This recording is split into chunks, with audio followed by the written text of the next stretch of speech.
Mrs. Cullen, we're ready when you are. Called meeting to order. Everybody would stand for the pledge to the flag, please. Allegiance to the flag of the United States of America and to the republic for which stands one nation under God, indivisible, with liberty and justice for all. Mrs. Chenoweth, can you call the roll, please? Mrs. Spanish Clemens? Ms. Batitsky? Here. Mrs. Blomgren? Here. Mrs. Chaikin? Here. Mr. Cormack? Here. Mrs. Cullen? Here. Mr. Rice? Here. Mr. Russell? Here. And Mr. Wurs. Here.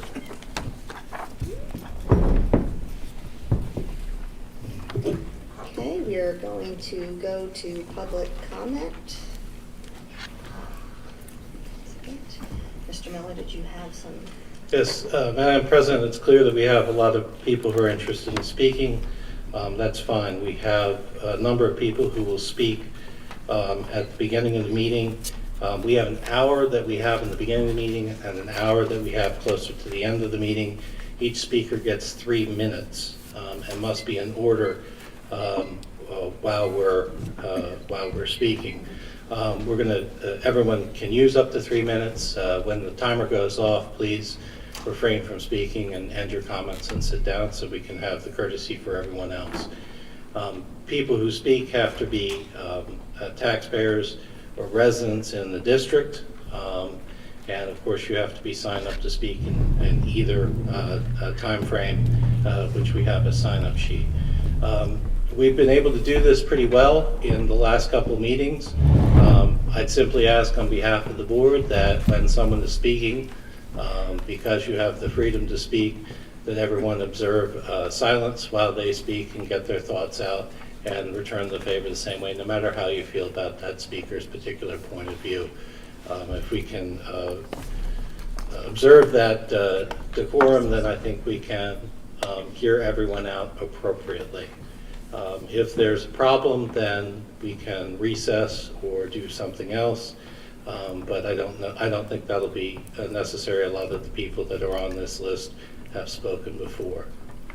Madam President, I think the first person that's on the list is Stacy Smith from Percy. I still need to read the. No, it's sorry. That's right. Oh, also, you have to press the smiley button so that the light goes on. Smiley button? Smiley button. Okay. That's a technical term that we use up here. Hello, can you hear me? Okay, great. Okay. Stacy Smith, Percy Borough.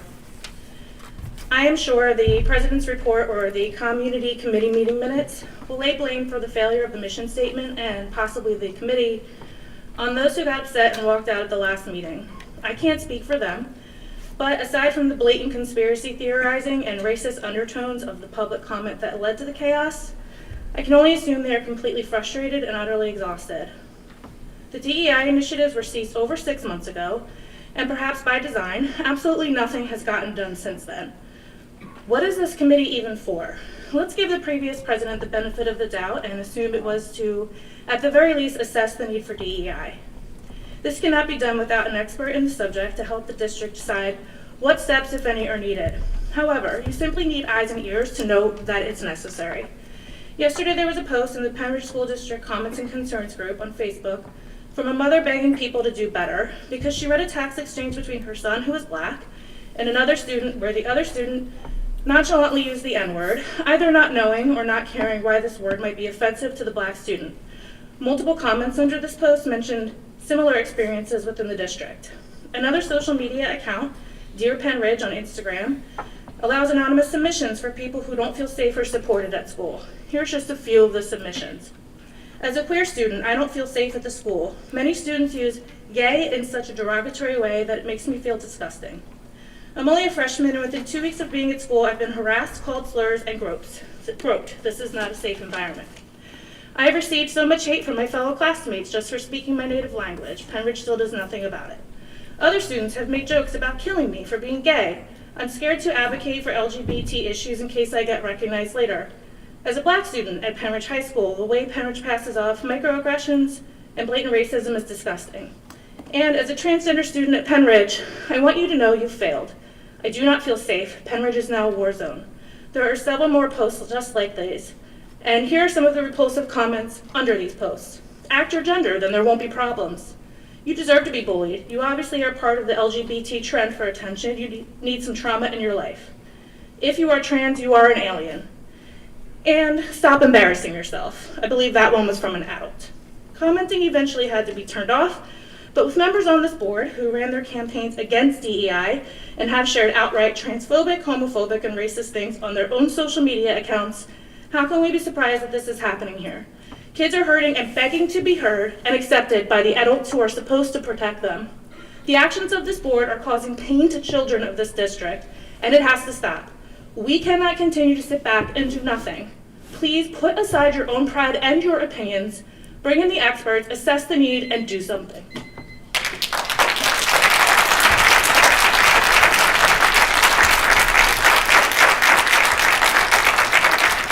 The next speaker is Stephanie Regina.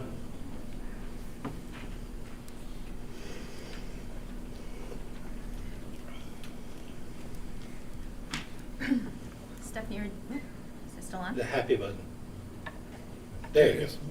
Stephanie Regina, East Rock Hill Township. Like many here, I was without words when I watched how the board completely and totally lost control of the last ad hoc meeting. Not just in terms of the disrespect and arguing that was never reined in by leadership, nor the inappropriate decision to cut the video feed. I'm talking about since the very advent of this committee that was never intended to serve our students, ever. We all know the new board members ran on their rejection of DEI, and most members are vocally disdainful of it. The ad hoc was supposed to assess the need for DEI, yet somehow it was allowed to spend literally months agonizing over a mission statement that once crafted still was never actually approved, as though the process was to prevent the committee from accomplishing anything significant. The mission statement should actually be very simple, and it should have been made clear by leadership from the start. It is to apparently assess the need for DEI in Penridge. With that established, the committee should have focused on gathering student data, which was suggested by several members at the first public meeting. But instead of taking pragmatic, reasonable steps like bringing in a professional facilitator or seeking to find out student needs directly from the students, the board did only one thing. Under the guise of creating balance, they carefully crafted a group comprised of community members who openly oppose and disdain DEI, pitted against ones who want to see the initiative re-implemented. What that really amounted to was a hyper-polarized group that without strong leadership and facilitation was doomed to neutralize itself. The inevitable outcome was always that half the committee would want to do whatever they could to keep all that they perceive as DEI out of the district, while the other half maintained an exhausting defensive position, trying to bring back the initiative. If that's not the definition of futile, I don't know what is. Nothing was ever going to come of that situation except for the very breakdown that we witnessed last week. And the board, I think, knew that all along. I know that some minorities in Penridge have expressed that they and their children feel fully included and respected in our community and schools, and that is truly wonderful. The goal is for everyone to feel that way. But unfortunately, that's not what all minority or even majority students have expressed. And it's for those students that a genuine DEI panel that examines what they're experiencing should exist. It's not about politics or personal opinion. It's about the students.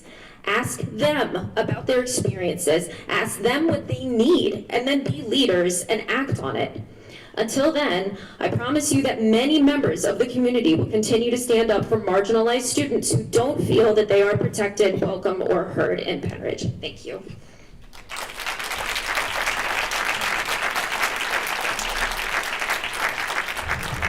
The next speaker is Matt Carbonaro.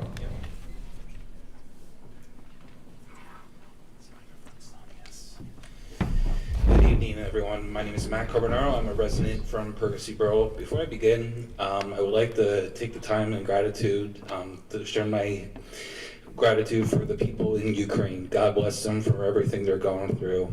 Anyways, I would like to talk about what took place last week at the DEI committee. Let's get straight to the point. That meeting was totally, highly inappropriate, just as the public period started. A resident of the committee got chastised and berated. I ask as a society, are we better than that? A lot of what is being shared by the public comment needs to be heard by the entire committee and as well the community. How can we solve our problems when we constantly interrupt each other? You are only making gains for yourself. You were chosen for a reason. Act more responsible and show that you can have decency and humility. The mission statement has been the biggest hot button issue, and after a few meetings, we are still at the point of kicking the can down the road every single meeting because we cannot compromise. It's equity or nothing. When the DEI initiative was halted back in the summer, it might have been the best move ever made by the Pembroke School Board. We are not a systemic racist country. Let's get that straight. How can we define diversity and inclusion? That's been problematic for a while now. One side has a political agenda and has to institute it back. Thank God we have a smart and strong school board that will not listen to this nonsense. We have two options. The community members can be serious and start acting more mature, work on this in the best interest for the children and not make a statement for yourself. Or you do what is best and just disband this committee once and for all, because certain people are not interested in working together and coming up with comprehensive solutions. These two options need to be seriously considered and addressed. With that being said, this committee needs to be suspended or ended. There's no need for DEI as it is in a form of racism. Thank you and God bless.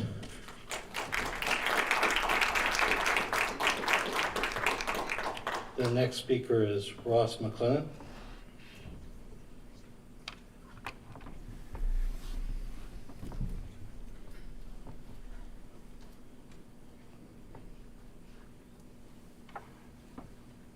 Okay, happy faces on. Ross McLennan, Hilltown. I'm going to talk about gifted programming. I brought this up a couple times. I've been hearing from several students and parents that the gifted program is not what it used to be. And in one student's words, the gifted program has been really underused for years. My brother was in it, and they barely did anything before, just field trips, which haven't been allowed since COVID. And this is the student. I'm unsure about whether or not they are discontinuing it, but as far as I know, ending the program wouldn't change anything. It's a really sad statement for a student to make. Now, this is a high school student. And there's others, but I'll try to move this along. Several of our children were in the program back 10 to 15 years ago, and it was really quite beneficial. Plus, this is a state-mandated requirement, to my knowledge, so poor performance would reflect on our rankings and could impact funding. I would like to understand if these concerns are valid and what the board and administration intends to do to improve the system. Thank you. The next speaker is Melissa Kunicorn. Apologize if I didn't get that name right.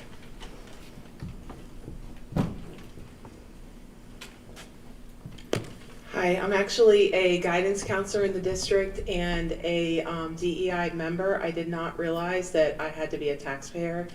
So Amy Johnson is going to read these comments. As an employee, you are allowed to speak. I am allowed? Yes, Okay, so okay. feel free to read your comments. Okay. We are diverse in race, culture, religion, gender, family background, life experiences, and the experience of being our own unique selves. When I meet with students to teach conflict resolution or to address a specific conflict with a friend or classmate, there is a time for them to share perspectives, thoughts, and feelings. They will often air out grievances from months or even years ago, but after a while I remind them that to resolve this, we must move forward. In moving forward, it is not helpful to repeat patterns of behavior like arguing, blaming, and insults. It's also not helpful to get stuck in your own way of seeing things. We cannot create environments of peace that are emotionally safe for everyone unless we are able to come back to our common ground of respect for all. In our schools, we as educators are doing our best to create spaces for learning that are emotionally safe. Although the word diversity has become so politically charged, it is not only important to acknowledge diversity, it can make the difference between a student feeling seen, acknowledged, and free to be all of who they are, or feeling hidden, unspoken, and shamed. It is a fact that our young students are aware at a very young age about social norms and how they are different. They are already noticing their own abilities, appearances, family differences, gender, and racial identities. In my 20+ years as a counselor at Siler, teaching and talking with students about respecting differences, embracing our diversity, has not only been a mandated part of educating the whole child, it has been necessary in creating an educational space that allows each person to be who they are. This is an essential part of child development. This is not political or just a belief system. It's a self-evident truth. The Declaration of Independence reminds us that there are truths that remain self-evident. This means that there are certain values that do not require proof or data. They transcend personal beliefs. These truths are unquestionable and beyond debate. There are also certain self-evident values that define the best parts of humanity, and they're demonstrated throughout history in individuals and groups of people. These values are part of our human collective: respect, empathy, patience, understanding, kindness. These qualities create environments, whether in the home, school, or workplace, that produce peace, motivation, open-mindedness, belonging, expansion, and mental well-being. Thank you, Mrs. Skinner. Thank you.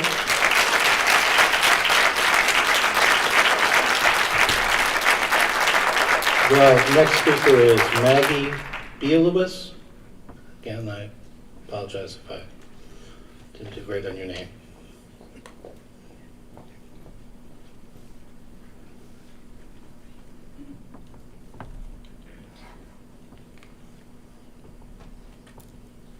All right, I'm Maggie Bielowis, Hilltown Township. I am a parent of two, a first grader at Siler and a preschooler. I'm also a public school teacher in a neighboring school district. I would like to speak about the community meeting, which is an agenda item tonight. The agenda stated that the next meeting is not yet scheduled. Perhaps this is because the last meeting was such an embarrassment for this school district. The chairperson of the meeting did not enforce Policy 903, Guideline 8, which states that all statements shall be directed to the presiding officer. No participant may address or question board members directly. One of the public commenters was clearly addressing a member of the ad hoc committee and his wife. Once people in the room questioned what this comment had to do with the agenda, the comment was supposed to be about the mission statement, the speaker was allowed to continue their comment and was not reminded to address the presiding officer, as I have seen happen at other Penridge meetings. After the commenter finished reading their statement, the chairperson asked for the live stream to be paused, even though the meeting was not in recess. At various points during the next 24 hours, the link to this meeting's video was unlisted, would not connect, and was otherwise inaccessible. These technical difficulties seemed convenient, considering how well the meeting went. I would also like to address that there is still no approved mission statement for this ad hoc group. When the committee was announced, the Facebook post said it was designed to better focus the work started last year in the area of DEI. The committee will better coordinate and focus the district's DEI efforts by drawing in additional voices to develop more community trust and buy-in. However, after the recording was resumed, someone asked, "Is this committee DEI?" And the response was, "This committee is established to explore the need." This is a serious disconnect and makes me concerned that this ad hoc committee was really designed to be a lame duck committee, a stopgap on the way to completely eliminating any district-sponsored DEI. For our children to be successful, they need to be comfortable working with diverse people, treating them equitably, and including them in this world that includes outside Penridge School District. I would also like to mention that in my school district, teachers are working to have difficult conversations with our students. As part of personal learning plans, teachers are being encouraged to learn about diversity during this school year. We have also had 2 speakers visit during teacher workdays to discuss different DEI issues. This could easily be done in Penridge as well. Thank you.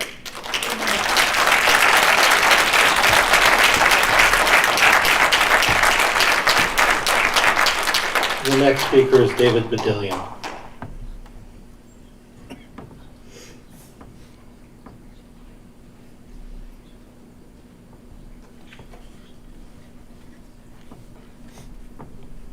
David Badillion, Percy Borough. The community committee was established after the previous school board decided to halt the district's DEI initiative. This came after significant concerns were raised by members of the community and numerous issues were uncovered during the initiative's first year of implementation. The committee was formed by the previous board president with the intent to acknowledge the concerns raised and the missteps taken and to bring more diverse perspectives into the fold. The problem that I saw from the beginning was that the focus was still on DEI, a solution, and that seemed to be front and center, not issues and needs. It was my belief that we would eventually get to the point that we're at where there's more division and chaos as the small vocal group in our community that has been pushing for a comprehensive DEI program has always been clear that there is no compromise, it's their way or else. I had hoped that this committee, with a range of diverse perspectives represented, would start with an open mind, willing to objectively investigate and evaluate issues that exist in the district, determine potential solutions, whether they be existing policies and processes and guidelines to revise or consideration of new solutions. That's the standard problem-solving way. Unfortunately, Wednesday's meeting was, and the abhorrent behavior displayed made perfectly evident that for some individuals in our community, there was no common ground to be had. I had high hopes for this committee. The district, to me, was demonstrating a commitment to further engagement with the community and a respect for diversity of viewpoints. And it was an opportunity for the community to set aside differences and be given a voice in evaluating the issues that may exist in the district and providing feedback on potential solutions. I do ask that the district continue to keep the committee intact, but provide this new board to provide it with a new charge. Rather than keeping such a narrow focus on DEI, starting with the solution, which only served to cause division in our community and potentially even limits the effectiveness of the committee should be focused on looking at problems objectively. It should still have the capacity to request and evaluate data, to discuss issues important to the community, and provide recommendations to the board. I believe that there are so many members of the committee who remain seated, who tried to continue to work through despite what was going on, want to make a difference and bring unity to our community. Penridge has an opportunity once again to stand apart and be a leader, going against the grain and doing something that specifically meets the needs of our community. We are coming out of a pandemic, and students who are already struggling with anxiety and mental health issues at levels not seen before are now dealing with behavioral issues and learning loss. In the November election, the community overwhelmingly communicated its disdain for the divisive DEI program and their desire for a renewed focus on school normalcy, academic rigor and civic education, age-appropriate instruction and material, greater transparency and respect for parents as the ultimate authority of their children. The board has the support of this community. For the sake of our students and our teachers and our community, please stop catering to the loud voices in our community that are only bent on bringing chaos and focus on doing the work that meets the needs of our students. Thank you, Mr. Pillay.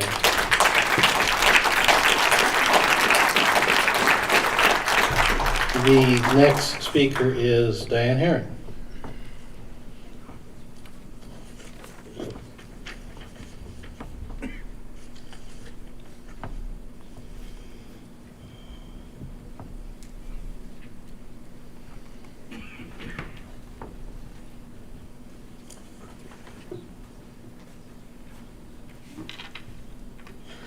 Diane Herring, Hilltown Township.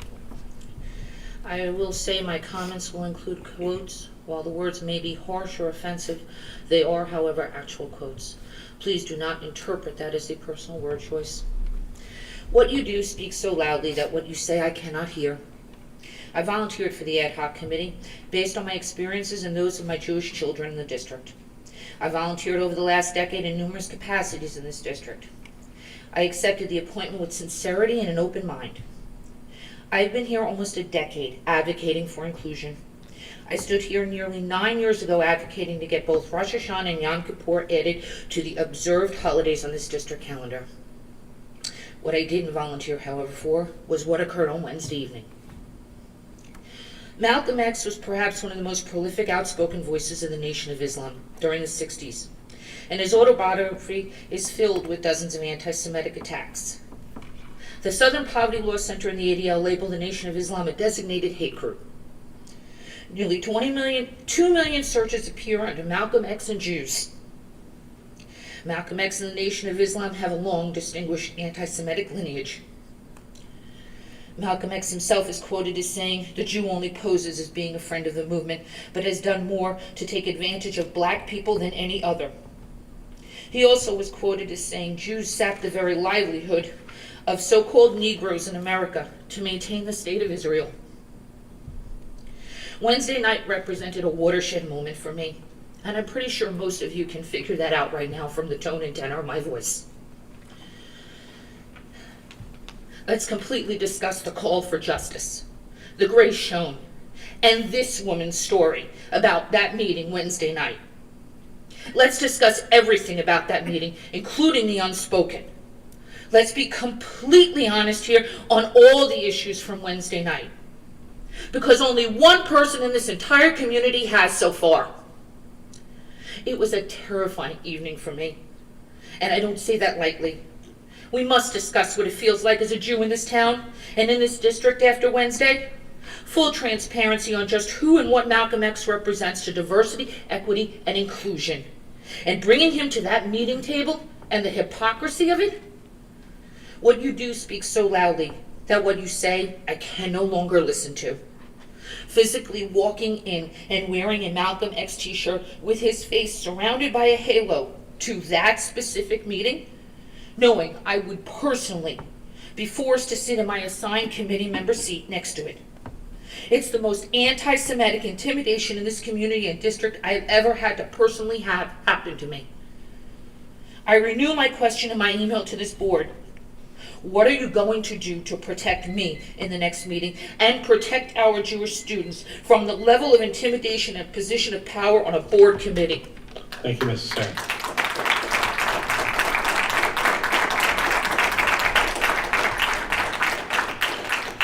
I see Representative Clymer speaking in the second. Kim Badillion is the next speaker.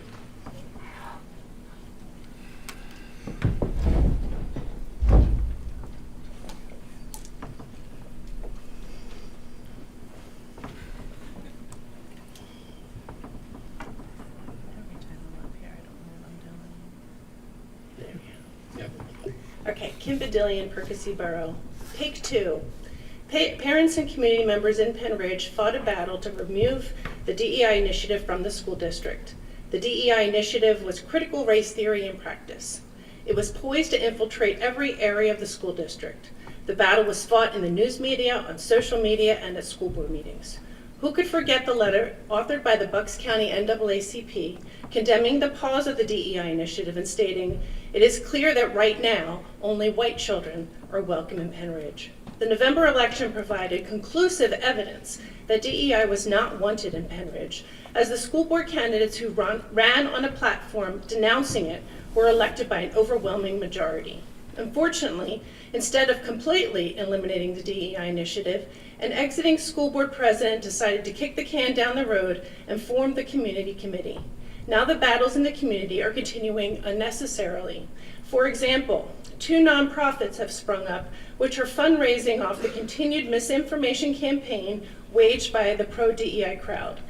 One group started a diversity book drive with a mission to replace LGBTQ books and books by Black authors that were allegedly banned or removed by the district. I want to read for you some of the community comments generated by this misinformation campaign. Thank you for taking a stand against censorship. This is an important cause and people need to realize this is how democracy dies, by banning books. Just as concerning is another nonprofit, which was started by the spouse of a community committee member. This group is fundraising by promoting the lie that Penn Ridge is a racist community. This group is selling "Hate Has No Home Here" in Penn Ridge School District. It is clear to most that the "Hate Has No Home Here" slogan is favored by the political left as a means to perpetuate the lie that the community is hateful and racist. It is also a means by which the intolerant "Hate Has No Home Here" crowd attempts to silence anyone who dares oppose the DEI ideological narrative Anyone who opposes the narrative is deemed hateful, bigoted, transphobic, homophobic, etc. It should be noted that the individual running this nonprofit group, which is fundraising off the lie that Penridge is a racist community, is also on that same Bucks County NAAC board, the same organization that deemed Penridge only welcome to white students. This individual and her husband operate a family business that just got a financial boost courtesy of a newspaper article spotlighting Black-owned businesses. This seems like a conflict of interest, as the promotion of the idea that Penridge is a racist community by this committee member would benefit his wife's organization, which is fundraising off the lie, as well as his wife's work with the Bucks County NAACP and their family business. The DEI ideological narrative, which is CRT in practice, is harmful to this student and community. Therefore, the committee should be disbanded. Thank you, Ms. Padilla. Thank you. Thank you, Ms. Padilla. The next speaker, you guys are doing great. Please be in order. The next speaker is Janelle Montigny.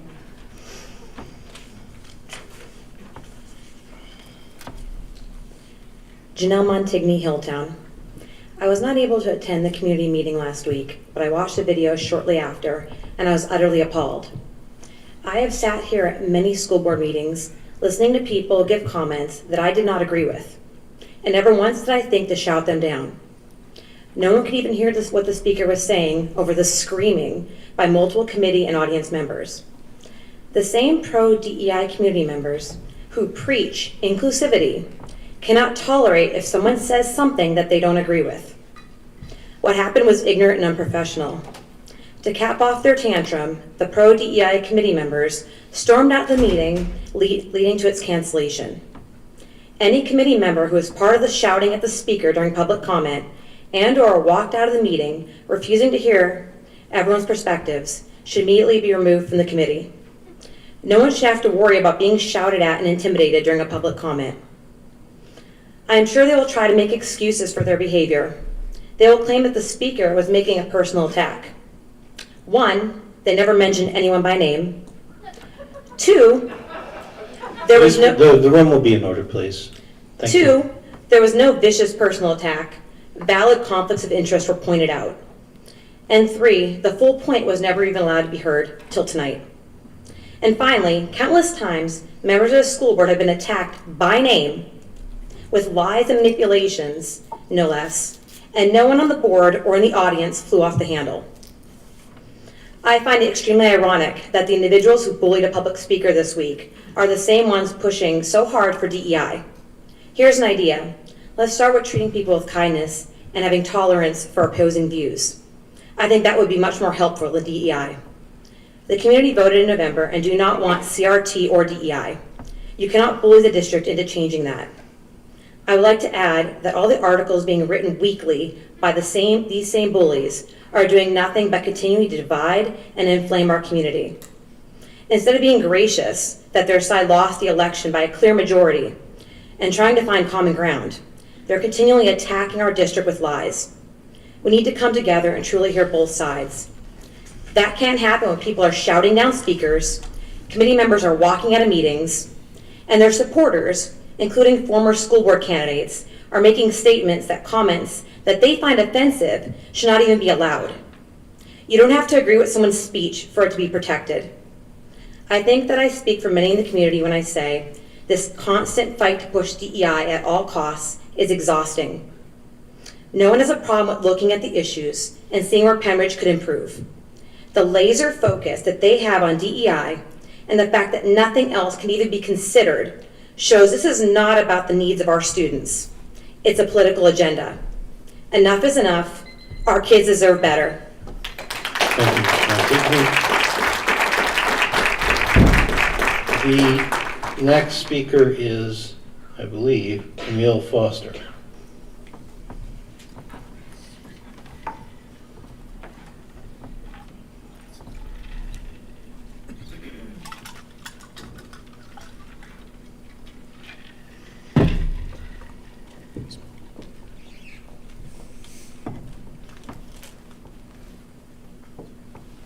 Okay. Susan Camille Foster Swartley, East Rock Hill Township. I'm in 11th grade at Penridge High School. So discrimination, DISCRIMINATION, the treatment or consideration of or making a distinction in favor of or against a person or thing based on the group, class, or category to which that person or thing has been placed in, rather than on individual merit. If you've done something, does it mean that you have to continue doing it? No. Things like this are as simple as that.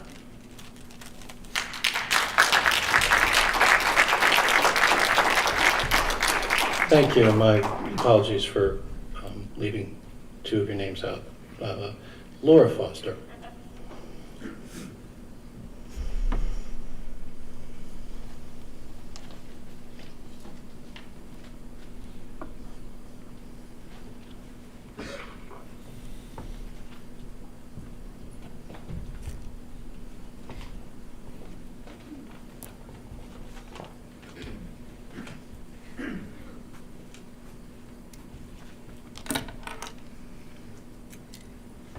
Hi, Laura Foster, East Rock Hill Township.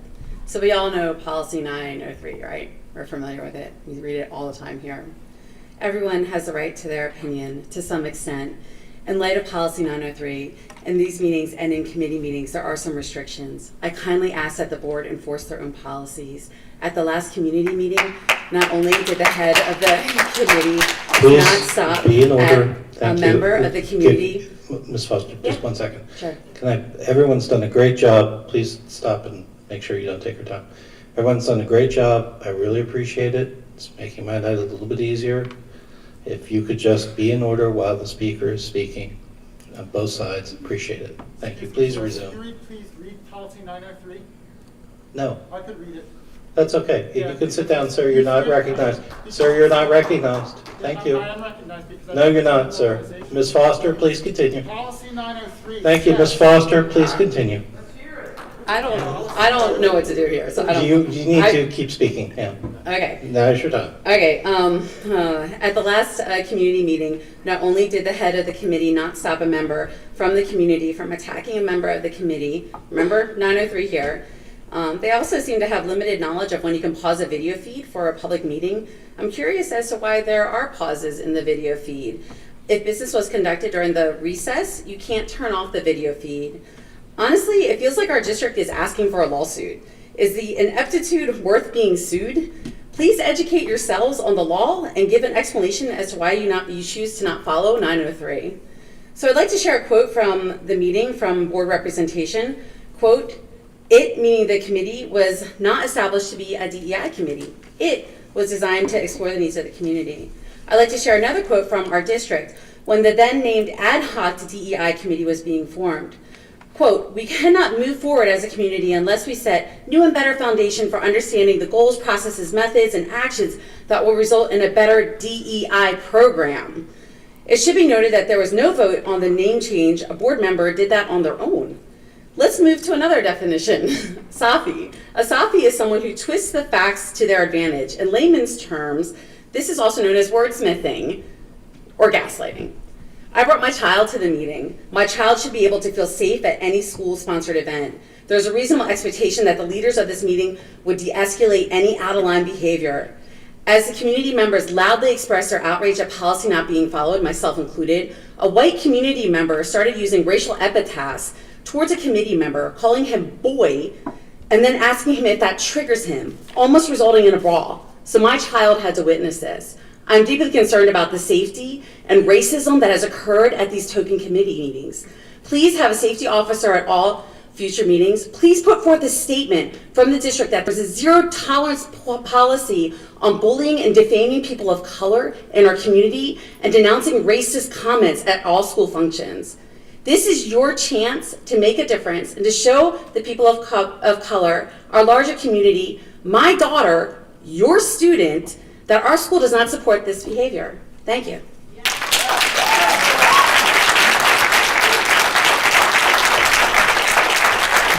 Thank you, Ms. Foster. Our next speaker is Bob Sellers.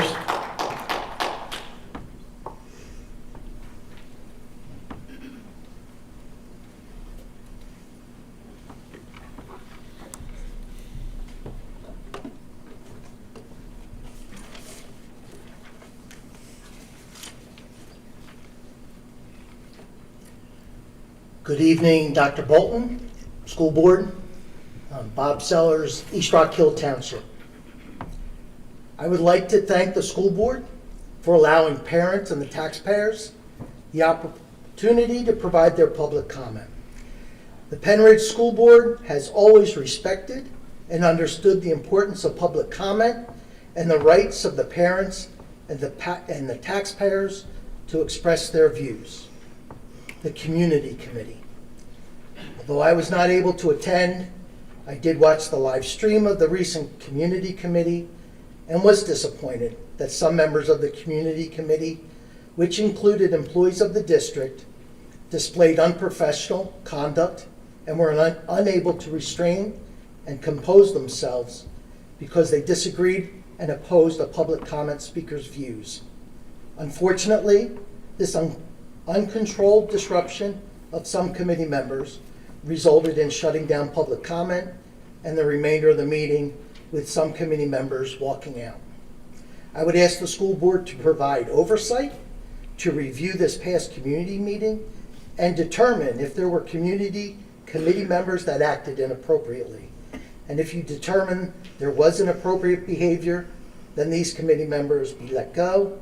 And if they are employees of the district, that their inappropriate behavior be addressed by their school employer. There are many times in public comment I so disagree with the speaker. It's in those times I take a deep breath, and I'm thankful and appreciative that the school board supports the value of public comment because it is there where I can address or redress my views. The Penridge community had a full year of an election campaign. The candidates on both sides took their messages and passionately engaged the community. And on November 2nd, the Penridge community of parents and taxpayers overwhelmingly voted for Christine Patiski, Jordan Blomgren, Ricky Jakin, Bob Cormack, and Ron Wirtz. Why them and not their opponents? I'll tell you why. Because these candidates engaged the Penridge community and told them exactly what they were going to stand for and how they would be guided as school board directors. Their message to Penridge voters was clear. Keeping schools open and mass vaccine decisions made by parents. Implement an effective, consistent curriculum to drive increased test scores focused on English, math, science, and history, not social justice activism. Keeping critical race theory and other divisive programs, DEI, radical gender theory, out of our schools. Fostering... Thank you, Mr. Sellers. Thank you.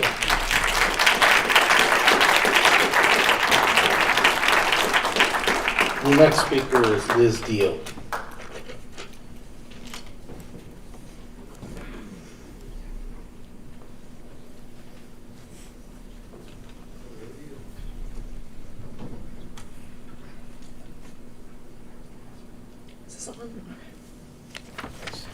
Liz Deal, Sellersville. I've been pondering the compulsion of some adults to expose very young children to virtually every conceivable variation of adult behavior as soon as possible in the name of diversity and inclusion. They advocate such experiences for all children without regard for well-established principles of developmental psychology or for the enduring wisdom of protecting the innocence of childhood. I have a friend who went to school in the 70s as a music education major. One of his professors cautioned the class to keep your students as young as possible, as long as possible. This professor was making an argument for making sure that what was taught and how it was presented was age appropriate. Details about Tchaikovsky's tortured personal life that might be appropriate to share with 12th graders, for instance, might not be appropriate to share with 7th graders. It was just common sense. Children and adolescents are precious and fleeting in comparison with decades of adulthood. If possible, they should be kept free of the stresses and controversies that burden full adulthood. Many believe the teachers who must study psychology to be certified began to compromise the age appropriateness of curricula in the mid to late 80s when AIDS prevention education programs became fashionable. They were the camel's nose under the tent. At ages at which children traditionally were not being taught about sexual relationships, students were suddenly learning things in school that once would have made sailors blush. Condoms and cucumbers joined crayons in some elementary schools. During the past decade or so, it seems as though no topic is considered inappropriate for thorough exploration by 5-year-olds. Every kindergartner must be fully conversant with the most recent racial controversies and the most unusual sexual proclivities. We have lost our collective minds. Parents have awakened to what has been going on beneath their radars, and they are beginning to demand reforms. They would be irresponsible and negligent if they did not do so. The burden of proof should be upon the parents who do not wish their children to be exposed to adult content in early elementary school. They are upholding the centuries of traditional and sound child-rearing practices. For instance, the drag queen story hours advocates should be forced to make the case for their behalf that every child in their community absolutely must be exposed to the activities of a small minority of male adults. Let the burden of change be on the agents who want to transform our society into something barely recognizable. Stop vilifying responsible parents and citizens. Thank you, Ms. Deal. The next speaker is Adrian King.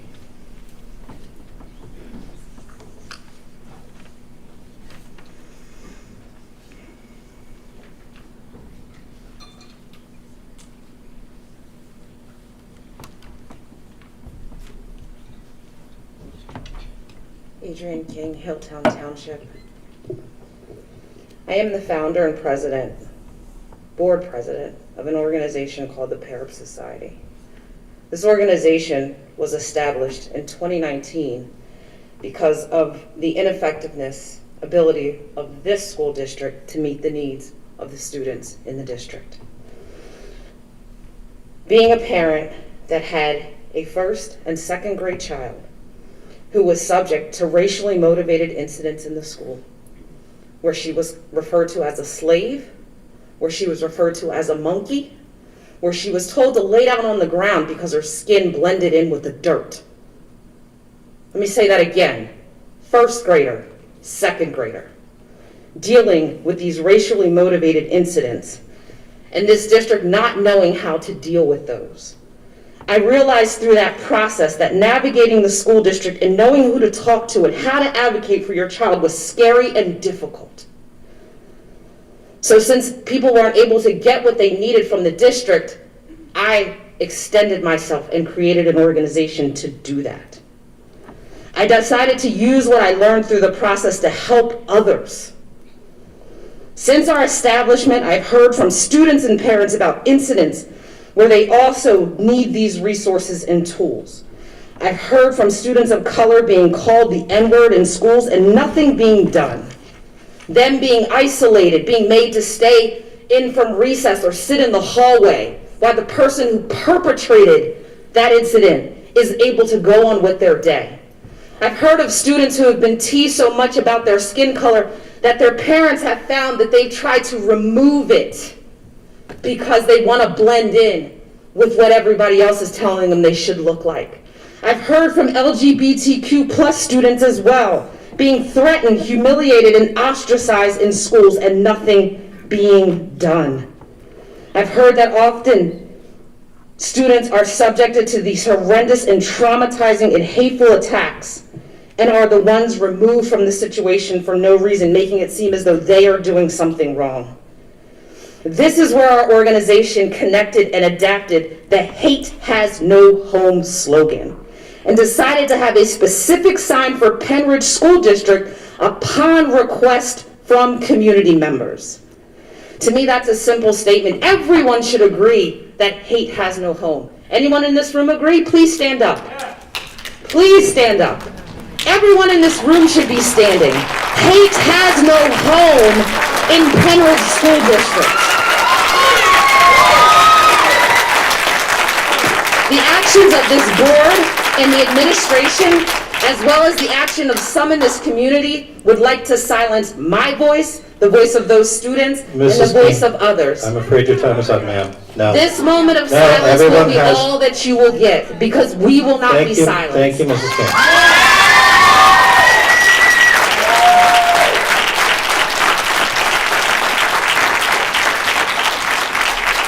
The next speaker is Emily Smith, please. Sir, you need to sit down. Policy 903 does not allow signs. Please put your sign down. Sir? Yes. Put your sign down. Policy 903 doesn't allow placards or signs. You are not adhering to your own rules. Policy That's what policy 903 says, Do you know what sir. else- do you know what else policy 903 says? Here's what else policy 903. Excuse me, Ms. Smith, are you speaking? Oh, I'll speak. Thank you.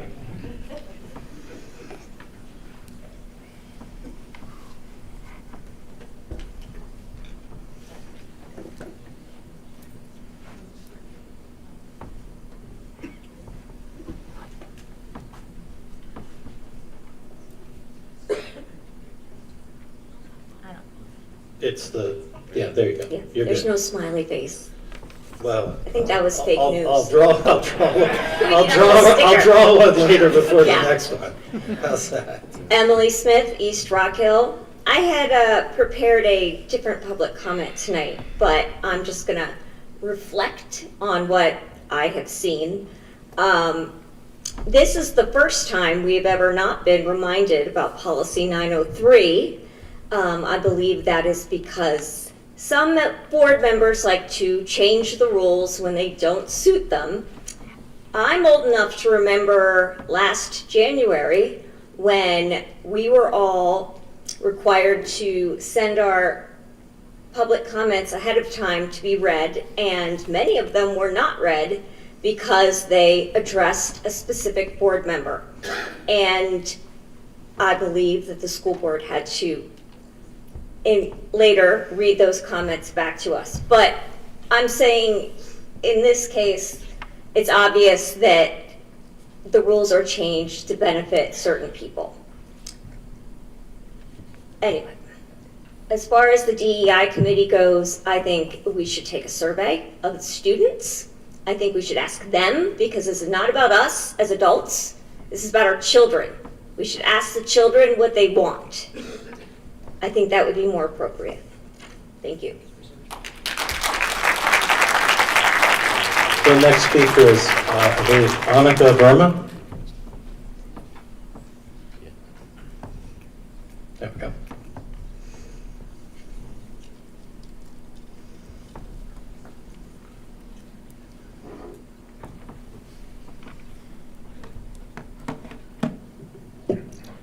Hello, Penridge community. My name is Anika Verma, and I am a junior at Penridge High School from Dublin Borough. I wanted to take a moment to discuss the recent events and how I feel about it.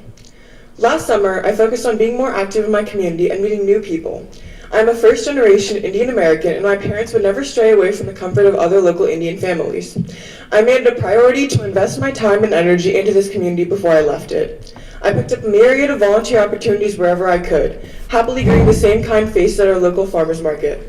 I'm grateful for the opportunities I had that let me view the Penridge community in a positive light, before I was thrown out of that benevolent fantasy just to see my community foaming at the mouth at the mention of DEI. I hold a leadership position in every single progressive club at Penridge except for the Gay Straight Alliance Club. Every single meeting I go to, whether it be Minority Inclusive Club, Penridge Rise Up, Anti-Discrimination Club, and Gay Straight Alliance Club, we are always sure to mention what was said at last week's school board meeting and why some of us despise Penridge for it.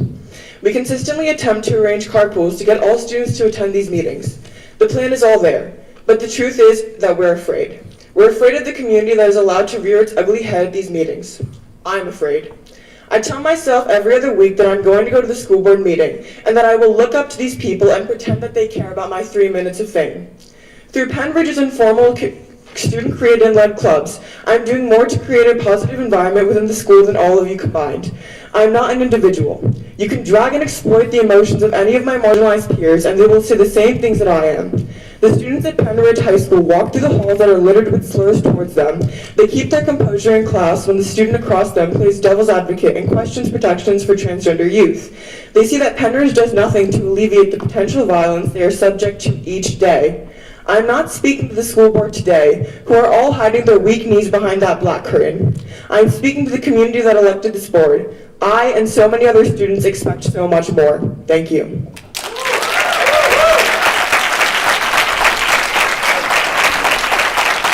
The next speaker is Stephen Rash.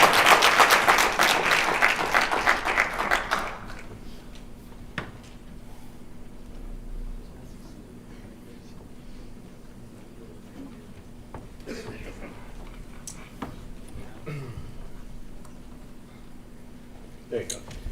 Stephen Rash, Hilltown Township, and also Pair Up Society board member. I would like to remind the board of their own comments at the August 23rd board meeting, as well as statements released from the district the following days. After the board had adjourned to an executive session and returned to vote, Mr. Miller had clarified the board would be voting to pause DEI activity and to remove DEI content that the district controls so it can be reviewed and placed back up where appropriate. After a board member stated she thought this was for optics, Ms. Cullen replied, "I take exception to being told that this is for optics because that is not actually what was proposed. It was not proposed that we start anew with a new mission statement." On August 27th, Penridge School District released the following statement. On Monday, August 23rd, the Penridge Board of School Directors elected to form an ad hoc committee designed to better focus the work stated last year in the area of diversity, equity, and inclusion. The ad hoc DEI committee, quoted, will better coordinate and focus the district's DEI efforts by drawing in additional voices from both the board and the community to develop more community trust and buy-in.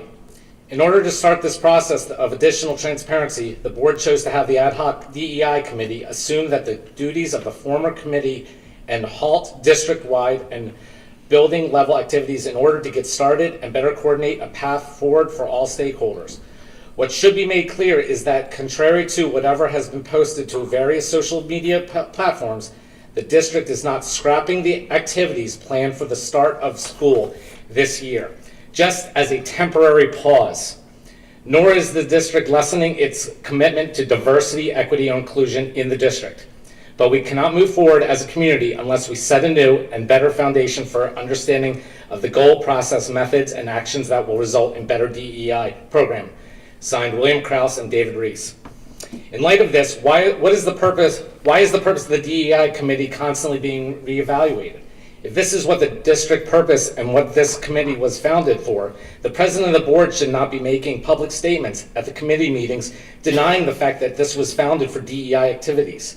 If she does not believe in the predetermined mission of the DEI committee or her very own words, she should be removed from the DEI committee. Thank you. The next speaker is Leah Rash.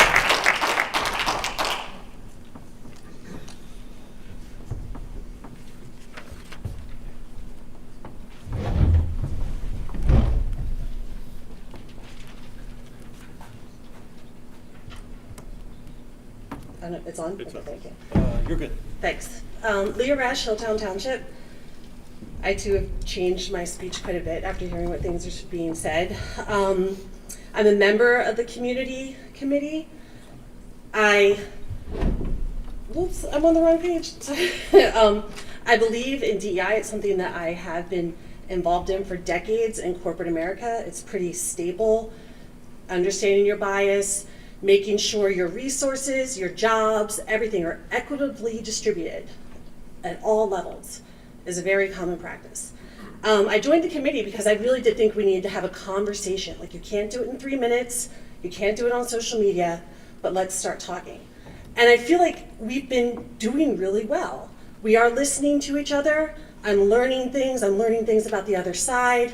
It is going well. We are trying.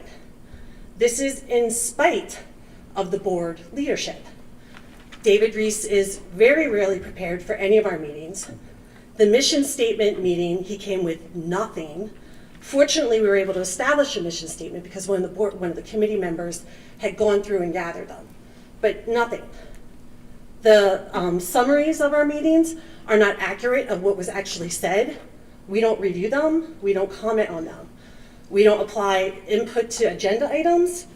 I send multiple emails asking how you'd like us to operate to no response. So it's lack of leadership. We are trying very, very hard. I would like to propose, and then not the 903 thing is just crazy, but I would like to point out that Joan Cullen was trying to silence public voices pointing out the violations of 903, but then later allowed the public to comment directly to Dante after we all left the room and did nothing to stop that conversation, and even encouraged her to read the statement directly to Dante again. It was about no one else but Dante. It was a personal statement towards him.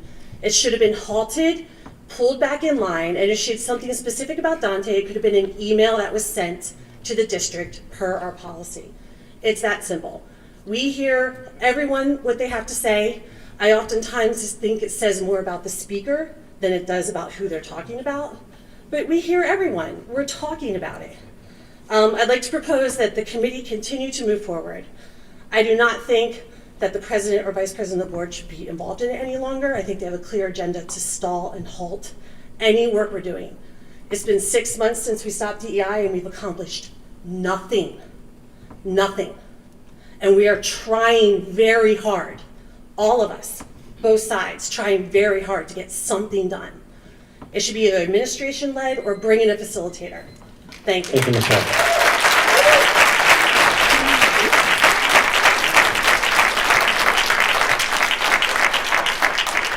I believe the next speaker is Mr. Archie Knight.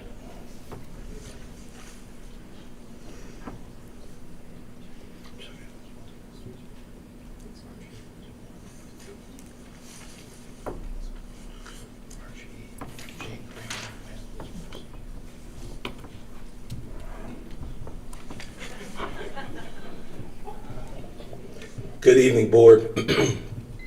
Dr. Bolton, members of the community, I'm here, the same as I am always, engaging in love, based in truth. Now that's funny to some people. Imagine that. I'm engaging the board in love and truth, and people find that funny. Could you imagine that? The hypocrisy in such a laughter. I am on the committee, community committee, and I was one who objectively raised my voice and I walked out. For that I apologize, because it wasn't fair to the community at large, my fellow community members, and also people who are trying to do the hard work. But let's be clear about the First Amendment. The First Amendment is a protection that our forefathers put forth that the citizenry could object or have a statement against the government at large without fear of retribution or anything happening to them. Does that make sense? That's the original intent of the First Amendment. Now, fast forward so many years, it's been stretched over the last 6 or 7 years to mean I can stand up and say whatever I want to say about whoever I want to say and how I want to say it. Well, we all understand that I can't obviously, run into a crowded theater and yell fire. If something happens, I'm responsible for the damage that's done. I can't go to an airport gate and yell bomb for fear that things will happen in a riot. What happened last Wednesday was a personal, malicious attack on a board member and his wife, with no provocation, with no reason, with nothing but personal anxiety, attack, want, dismay. Who knows what drives a person to take their 3 minutes, supposedly under mission statement, and use it to attack somebody. Now here's the crazy part. I believe the Kings are strong enough to handle a personal attack. I'm 100% sure of it. I know them well.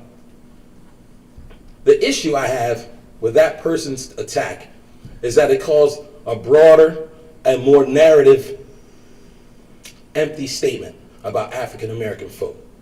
What she tried to do and lay out was a narrative that the Kings, because of their side business, teaching their daughters the responsibility of going to work hard, producing something, making a few dollars, that through their 2 nonprofits are funding some imaginary DEI initiative that doesn't even exist. That's why the committee board is there, to try to figure out if Penn School District should have one or we can make one. Now, as absurd as that sounds, I could care less about what Dante does with the profits of his juice company. However, if you're trying to convince me that he's siphoning off $2 per bottle to fund some mysterious DEI initiative, that is absurd and it's out of the question. Thank you, Mr. Knight.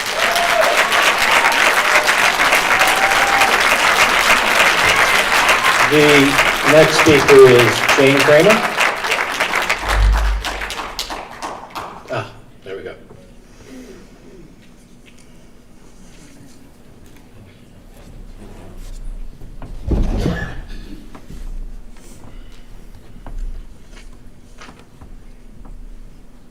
Jane Kramer, Sellersville. Our students are struggling with learning gaps and the mental health impacts from the pandemic. This district is facing a serious teacher shortage because teachers aren't supported. Why is this board putting so much energy into their petty campaign promise to dismantle anything related to DEI instead of focusing that energy on addressing the real challenges the district faces now? Is it to score points with the pearl clutching crowd? I know I've had enough of this board putting their radical political agenda before the needs of our students. The incompetence of the leadership of the ad hoc committee formed to address the perceived problems with the district's former DEI efforts is just embarrassing. I call on the board to bring in professional resources to explore these issues. Quakertown District utilized a Hilltown-based nonprofit, Pearl S. Buck International, after they had incidents with students yelling racial slurs at students from another school, Cheltenham, during a football game. Let's address these issues now before they escalate. I see absolutely no effort from this board to try to engage in a meaningful way to address the division in our community. If anything, I see this board trying to stoke the flames. This is a public school district, and the board can't just do whatever they want. There are laws, and people's rights must be protected. This board's ignorance, incompetence, and political BS will result in more lawsuits and negative media attention. How is that helpful? Will it help to attract teachers? How will it impact property values when our rankings tank even more and make Penridge a less desirable home for young families? Enough already.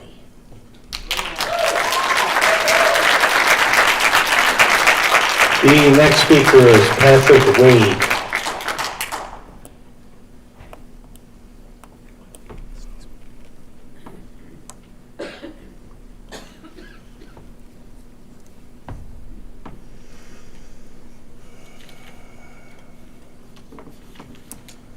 Patrick Wade, Hilltown Township.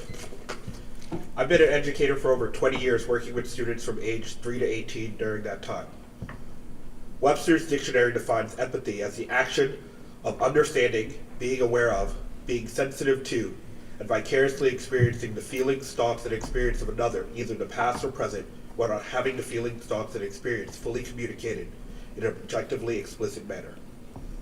I wish for a community that could naturally show empathy. However, I do not believe that it's the community we currently have. Not due to a lack of effort or desire, but what I see as a general inability to stop and listen. True listening by listening to hear and not listening to respond. I want to paint a picture for everyone in this audience of a child who feels different, who sees themselves as not fitting in and only desires to belong. They bring their thoughts and feelings to the adults in their lives and are met with a dismissal. That can't be what really is happening. You must have misunderstood. Repeatedly, they are met with similar responses for years. Because their feelings are never directly addressed, they start to believe that no one can help them. and in a few instances when they are helped or listened to, it is nothing more than lip service to momentarily make the problem go away. How would this child feel about themselves living in an environment like this for years? How would you feel if this was your own child? Now, I didn't mention what the difference was because it's not important to the central idea. That if any child feels that they don't belong or feels they are being mistreated, it is our responsibility to help as adults. A child with a disability, a learning difference, another religion, nationality, race, or gender identity deserves to feel safe in school and to feel that their concerns are being heard. Too often when the topic of diversity is brought up at these meetings, the focus shifts away from helping children feel included to blaming and insisting that diversity, more specifically, diversity, equity, and inclusion, is a bad thing. I personally learned a lot about the world by living with individuals from a variety of backgrounds, and my eyes opened to thoughts I never would have gotten growing up in New York. I don't blindly agree with people, but I do take the time to listen to their story and try to be empathetic to what their perspective might be. So I'm empathetic to the feeling of the fear of change and the fear of stagnation. And while there are those in the audience who fear that their children might be exposed to topics and conversation that might make them uncomfortable, I strongly encourage you to stop and listen to the story of someone unlike you who might just open your eyes to a perspective you never knew existed. And remember that the child who is struggling to belong might be your own, and I know you to want the adults in their lives to help them see how special and wonderful they are. Inclusion isn't a dirty word. Celebrating our differences isn't a pathway to indoctrination. We love these children and all want the best for them, and that begins with showing love and empathy to one another. Thank you, Mr. Wade. That is the list of speakers for the first. We've gone over a little bit over the hour.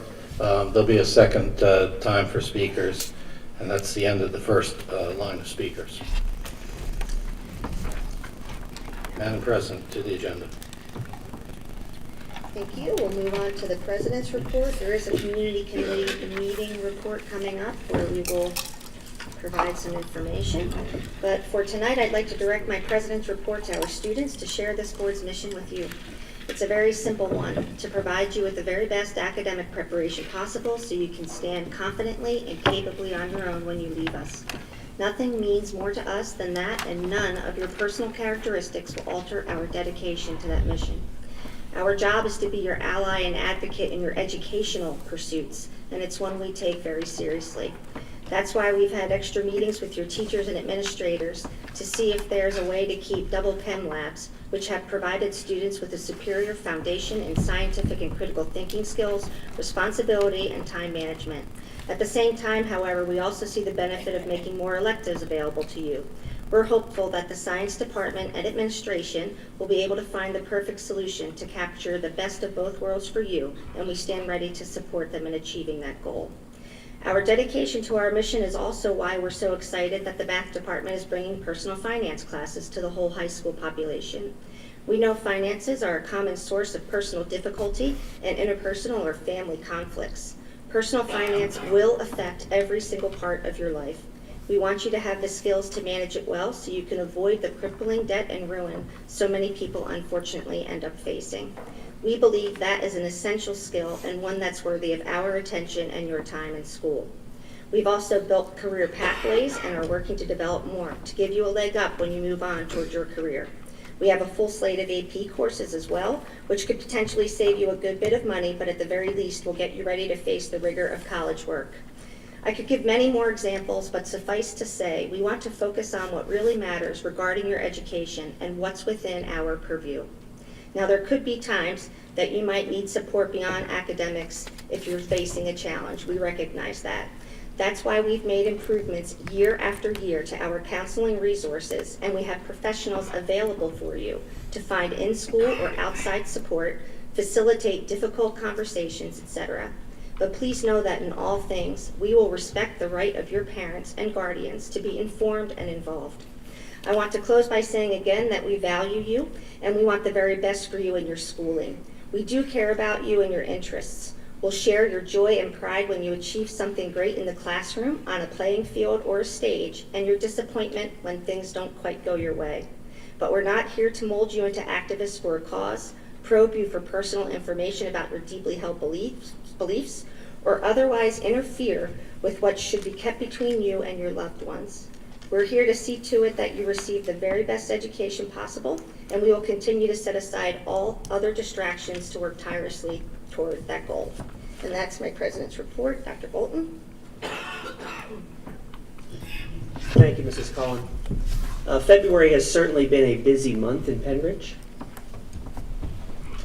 The end of the second marking period brought the second Rams breakfast of the school year, and it was a huge success. I want to personally congratulate the more than 60 high school students and teachers who received award in the second quarter. As a reminder, RAMS is an acronym meaning Recognizing Achievements and Meaningful Successes. Next is Mr. Nick Schoonover, who retired after 30 years of working in the Pennridge School District. Mr. Schoonover dedicated his career to his students, his colleagues, and to this community. We know that his kind and sometimes goofy nature will be missed in the Pennridge High School hallways, and we look forward to seeing him at graduation. But we thank Mr. Schoonover and wish him well in his retirement. Congratulations to the 48 Upper Bucks Tech School students who won a medal in the Skills USA District 11 competition. We are especially Pennridge proud of the 25 Pennridge winners in this photograph. This is a regional contest where students from various technical schools compete in numerous categories based on their area of expertise. Good luck to those who are heading to Hershey for the state competition that will happen in April. In the month of February, as a math teacher, I was thrilled that there were 2 Tuesdays. On 2/2/22, our elementary schools celebrated with tutus, ties, tennis shoes, and twins. Our first graders made time capsules and wrote letters to their future selves that they will open on 3/3/33 when they are seniors. February 8th was the 100th day of school in Pennridge. It was such a fun day celebrating. There were fashion shows, parades, lots of gray hair, and fun activities counting to 100. February is Black History Month. Multiple activities and lessons about African American history, contributions to culture, country, and our world are taking place throughout Pennridge. Examples: during library, Deibler 4th and 5th graders had the opportunity to hear author Andrea Davis Pickney read aloud. In honor of Black History Month, she read from her book, Because of You, John Lewis. The book pairs the true story of 10-year-old Tyree Fall, who was meeting his hero, John Lewis, with that of a young John Lewis, who met his hero, Dr. Martin Luther King Jr. Meg Rhyme, our family and consumer science teacher and director of the Pennridge Nursery School, read aloud Hair Love by Matthew Cherry. And then both the big and the little kids did a craft to celebrate all different types of hair. In Megan Thomas's math classes, students are working on an activity about projectile motion and Katherine Johnson. Katherine Johnson was a NASA researcher and mathematician who was prominently featured in the movie Hidden Figures. This project spans Black History Month and Women's History Month, as well as math. February 17th was National Random Act of Kindness Day, and there was so much kindness in Pennridge. Some examples are shown here. 5th graders at Guth are currently tackling a Random Act of Kindness challenge, where they are trying to perform over 1,000 random acts of kindness by the end of the month. I wonder how they did. This week, they made posters for every staff member at Guth that began, "We love blank because." The students then wrote different reasons that they love that staff member and presented it to them. Kindergartners at West Rock Hill wrote notes to their families. Students in 4th and 5th grade learning support were excited to share words of encouragement with the Sellersville elementary staff. Team Myers at Deibler did the 5 sticky note challenge to spread kindness throughout the school. And the Firsty Kindness Ninjas were on the prowl at Bedminster, leaving notes for Bobcat teachers to brighten their days. Amber Underdown, who is our Assistant Director of Nutritional Services, held the first taste test event at Pennridge South Middle School. As a part of the Pennsylvania Harvest of the Month recipe standardization grant that she received, Amber and the nutritional services teams are developing new and healthy recipes for our students. On the day that's pictured here, students tasted 2 different delicious shaker salad recipes and got to vote on the one that they liked better that would be included in upcoming menus. It was a huge success and will allow our nutritional services team to incorporate more made-from-scratch recipes into our menus across all levels. February and March are middle school musical months. This spring, we hope you will join us for one or all three of our middle school musicals. This past weekend, the North Middle School presented Hillbilly Hankering and Fractured Fairy Tales, and it was wonderful. This upcoming weekend, March 4th and 5th, Central Middle School presents Disney Aladdin Jr., and the following weekend on March 11th and 12th, the South Middle School will present Honk Jr. For more information on these presentations and tickets, please go to the South and the Central websites at penridge.org/south or penridge.org/central. Congratulations to our very own Ms. Jackie McHale, our Director of Human Resources, for receiving the William Dowler Award from the Pennsylvania Association of School Personnel Administrators, or PSPA. It is their highest annual award and recognizes her hard work in both Penridge and with her colleagues across the state.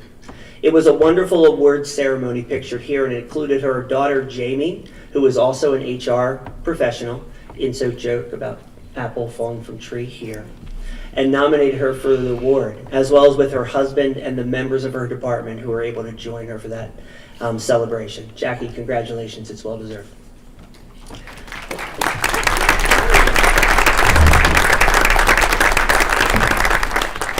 Congratulations to Melinda, Stephen, Braden, Lauren, Danny, and Allison. These are our student athletes from our winter seasons who have committed to playing college sports, and we had a day to celebrate with their families during their signing day here at Penridge. Have you wanted to learn more about the Pennsylvania Youth Survey? The Bucks County Drug and Alcohol Commission, in partnership with the Penn State EPIS Center and the Pennsylvania Commission on Crime and Delinquency, will present a webinar regarding the PA Youth Survey, or the PAYS survey. This informative webinar will discuss concerns, debunk myth, and provide the real deal regarding the PA Youth Survey. The webinar is scheduled for Tuesday, March 22nd in the evening at 7 p.m.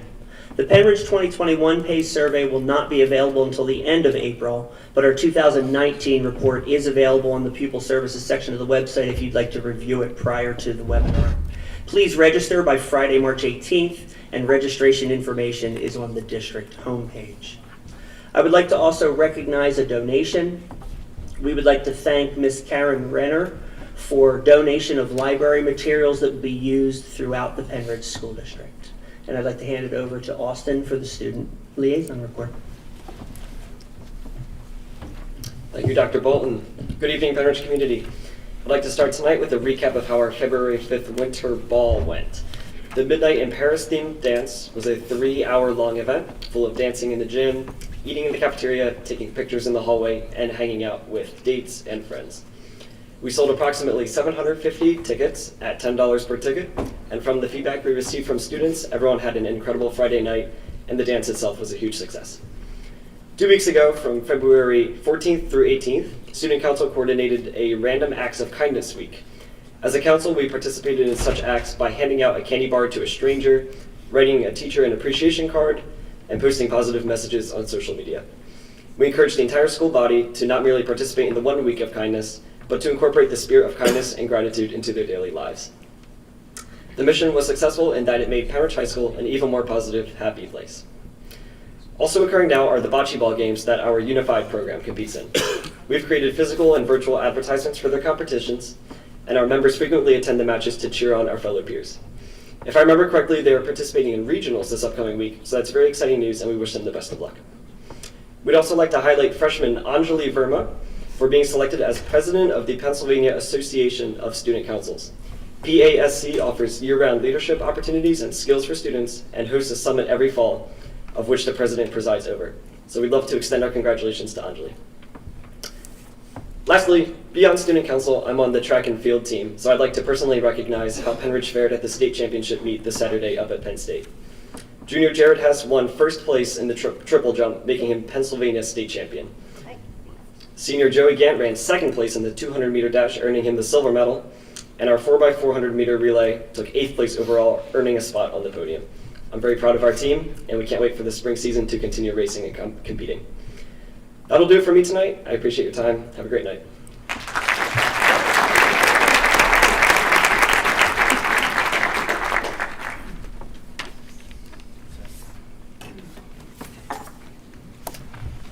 Okay, we'll move on to the consent calendar. I would like to make a motion to approve the consent calendar items A through H.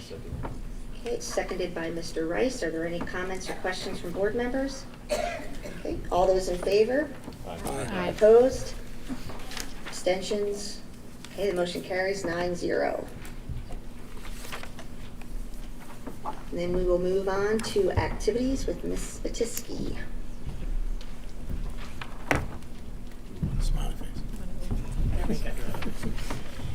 Good evening. Before I give my agenda item, Mrs. Cullen, I wanted to publicly thank the coordinators of the ski and snowboard trip that happened over President's Weekend. This one was close to my heart because my son was lucky enough to attend and was thrilled with the bonding and fun that he had with the group.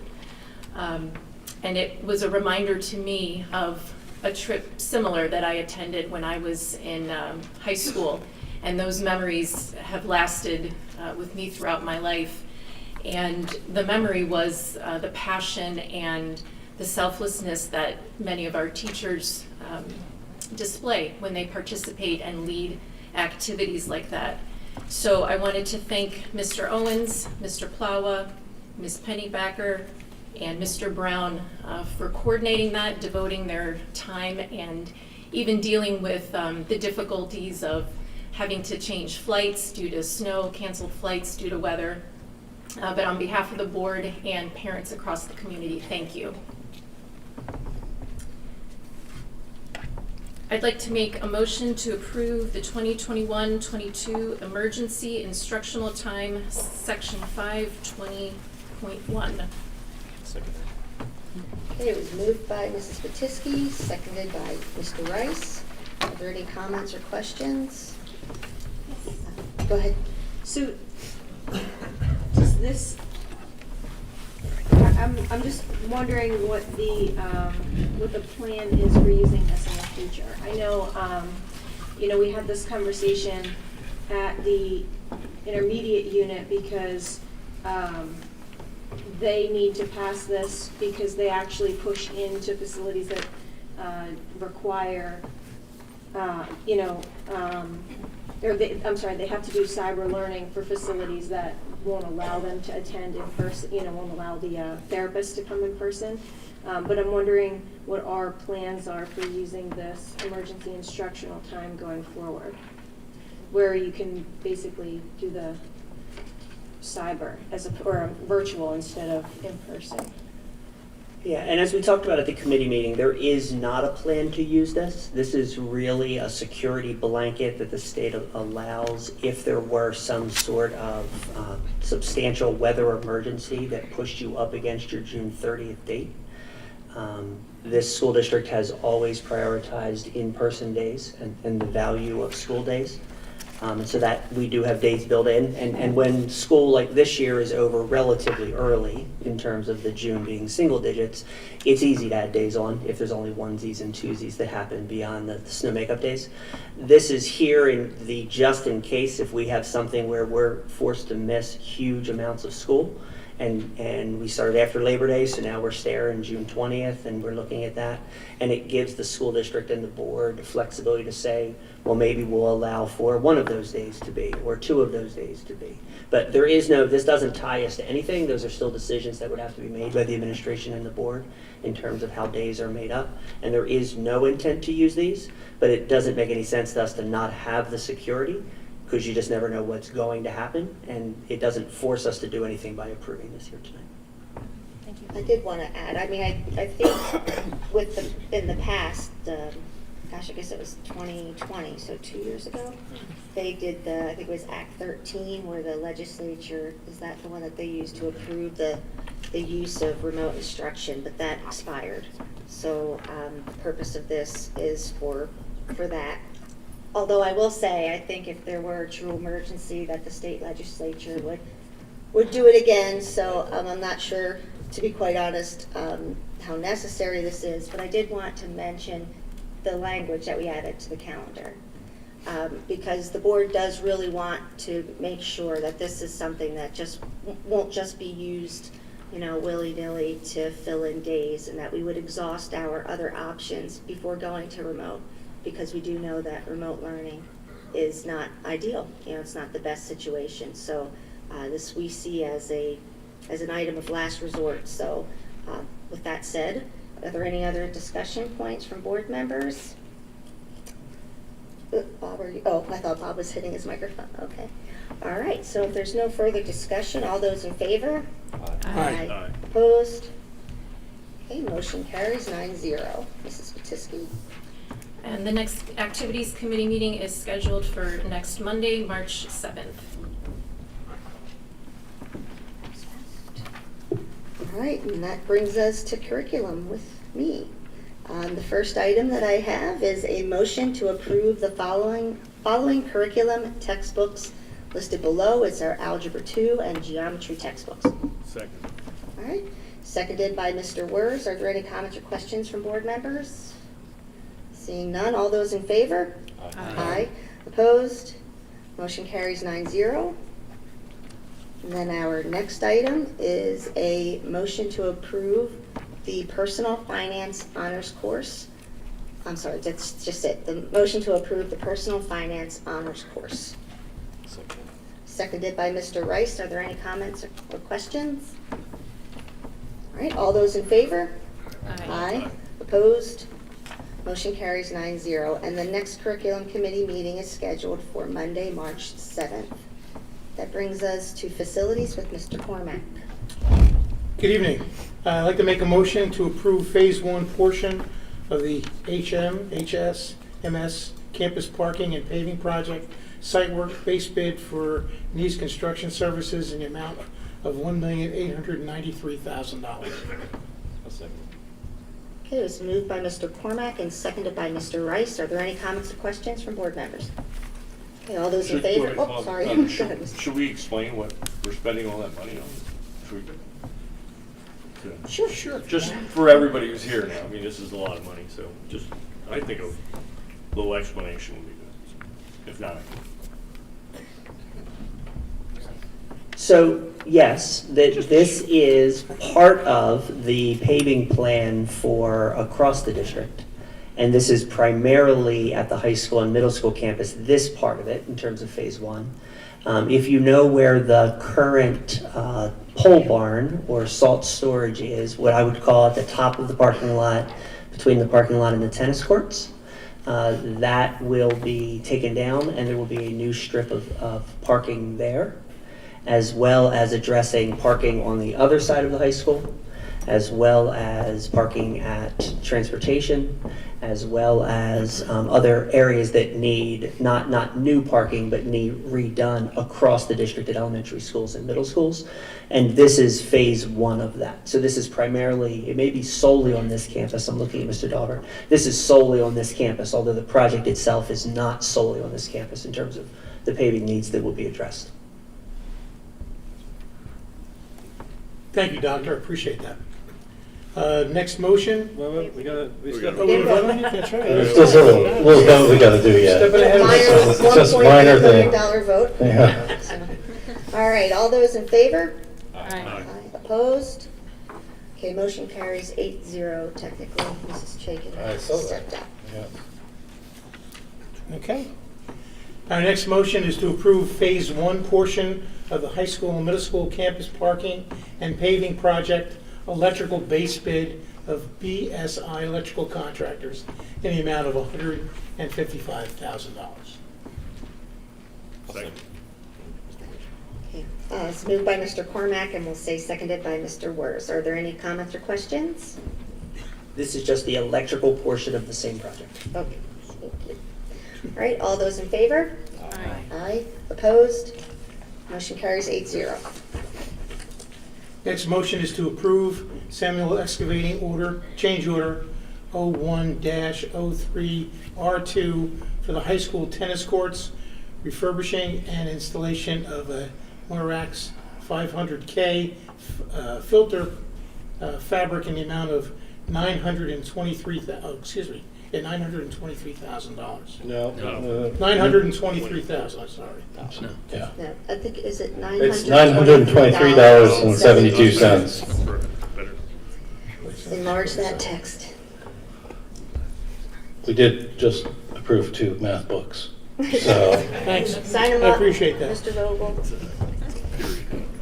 Is there a second for that motion? Second. All right, seconded by Mr. Rice. Any comments or questions from board members? All those in favor? Aye. Opposed? Okay, motion carries 8-0. Let's see if I can get this one correct. A motion to approve Semble Excavating change order 0104R2 for the high school tennis courts, adjustment of sidewalks designed by ADA requirements, soil stabilization, and efforts for preparation for winter of 2021 and 2022. Addition of 4-foot-high fencing required by code because of change in elevation in the amount of $52,013.95. Cormac sticks the landing. Let the record reflect that. There we go.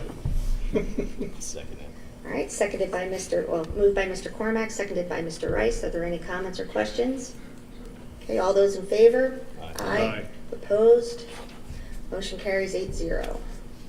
Next motion to approve an addendum 002 to the professional design services agreement with Reynolds Energy Services, Inc., DBA SiteLogic Energy Services, Inc. includes reimbursement to the district for various design changes at the high school tennis courts project made by SiteLogics and or in subcontractors totaling $54,784.95.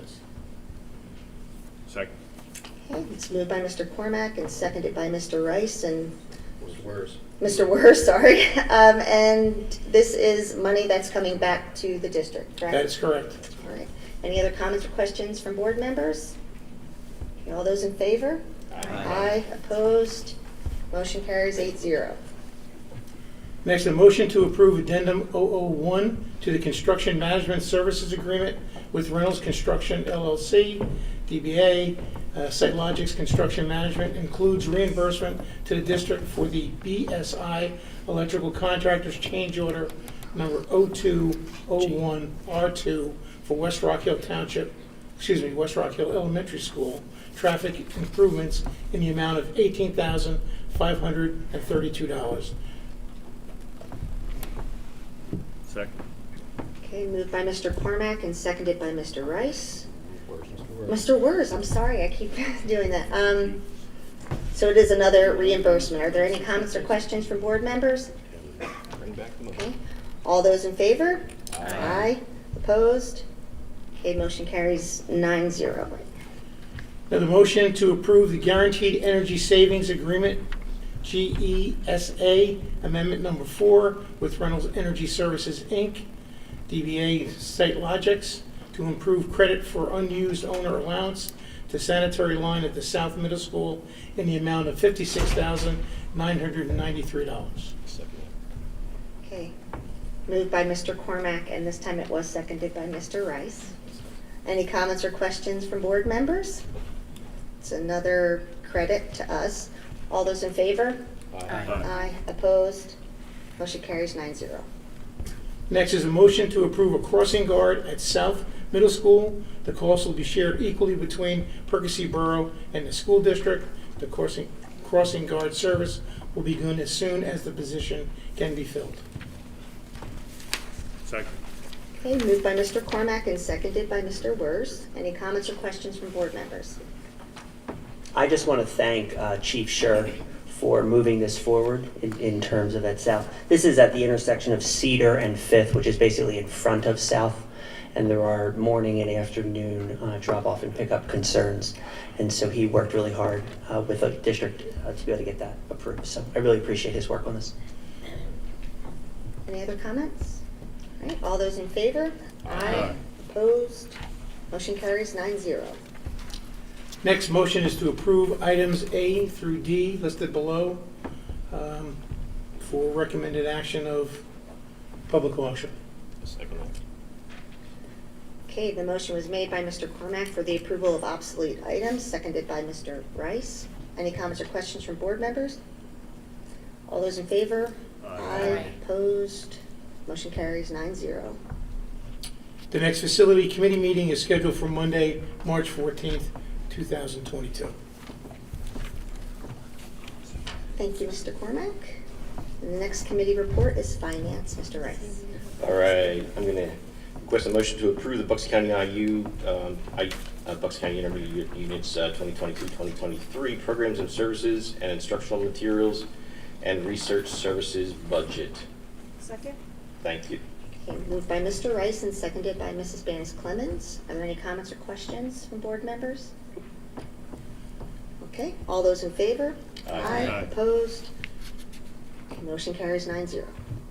Motion to approve contracts A through E below, which are Commonwealth of Pennsylvania Department of Health Services, stipulation of settlement, Learn Well Educational Services for students, for a student identified as 2022-15, Valley Forge Educational Services, Specialized Educational Services for student identified as 2022-16, Canva for Education, Free Publication Software Toolkit, and Lehigh University High School graduation, June 8, 2022, in the amount of $11,625. Second. Okay, moved by Mr. Rice and seconded by Mr. Wurz. Any comments or questions from board members? All right, all those in favor? Aye. Opposed? Motion carries 9-0. All right, next I'd like to have a motion to approve the High School Red Cross Club. This is new. Second. Thank you. Okay, moved by Mr. Rice and seconded by Mrs. Banis Clemens. Any comments or questions from board members? All This is those in great. favor? Oh, sorry. I was going to say this is a great Yeah, it's a idea. good club. Very good. All right, all those in favor? Aye. Opposed? Motion carries 9-0. Next, I'd like to ask for a motion to approve the 2022-2023 advertising of bids and RFPs A through E listed below. Music instruments and equipment, art supplies, technology, educational equipment and supplies, transportation supplies and equipment, facility supplies and services, A through E. So moved. Thank you. Okay, moved by Mr. Rice and seconded by Mrs. Banis Clemens. Any comments or questions from board members?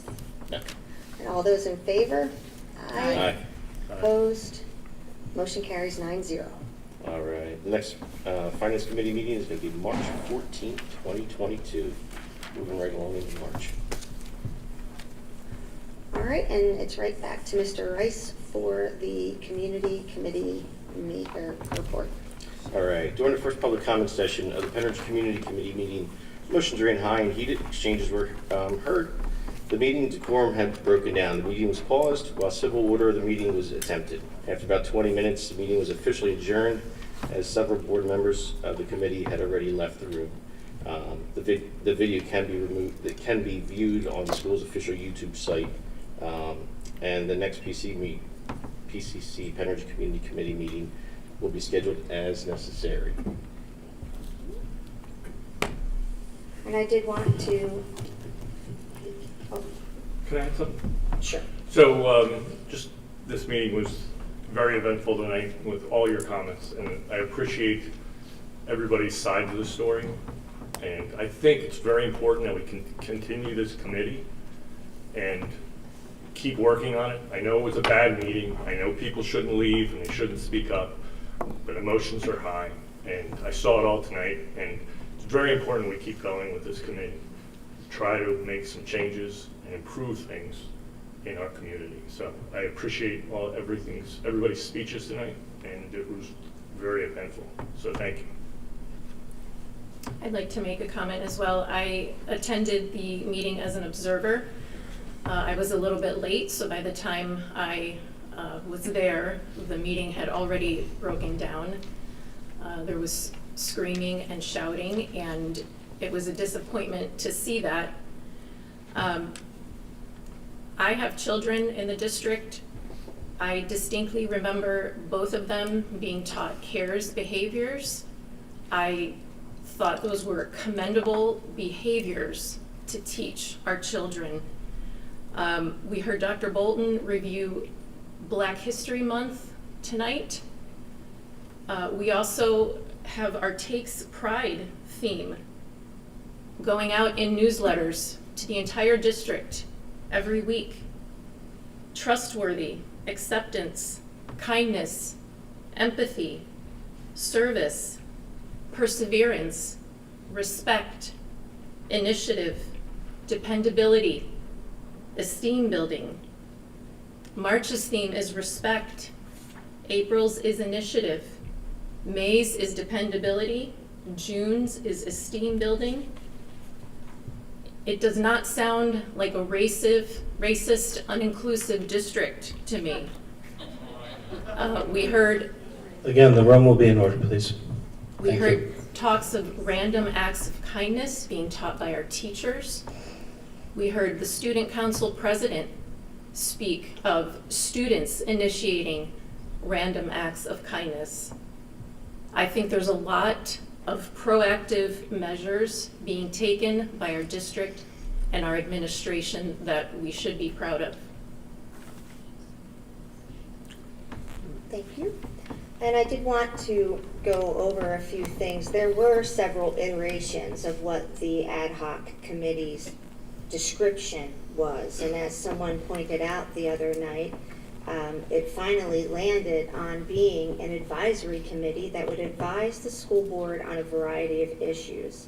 As far as the public comments go with policy 903, we've witnessed here hours upon hours of comments. Anyone who is a regular attendee of meetings or watches our meetings, you know that there have been plenty of comments, including just last month and including actually by people who this very evening made comment about the public comment given on Wednesday night being out of order.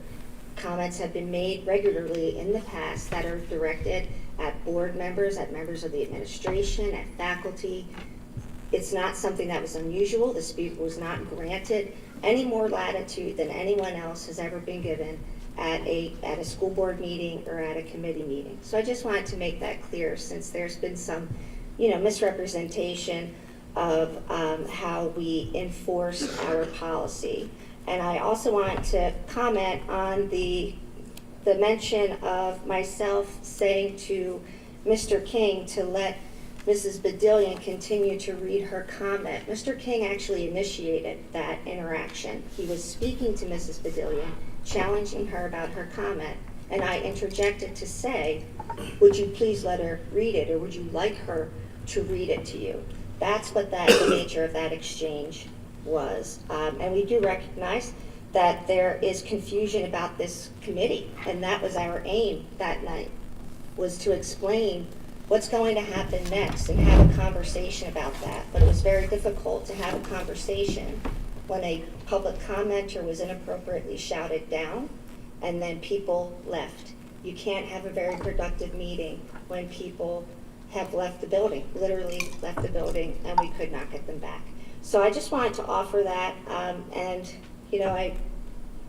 we are committed to obviously serving all students. It's not just something that we have to do by law, being an equal opportunity employer and being required to provide every student their free and appropriate public education in the least restrictive environment possible. Our commitment to it isn't because of what we're required to do by the law. It's because we want to do it for every student, and that is our aim. So I just wanted to offer that.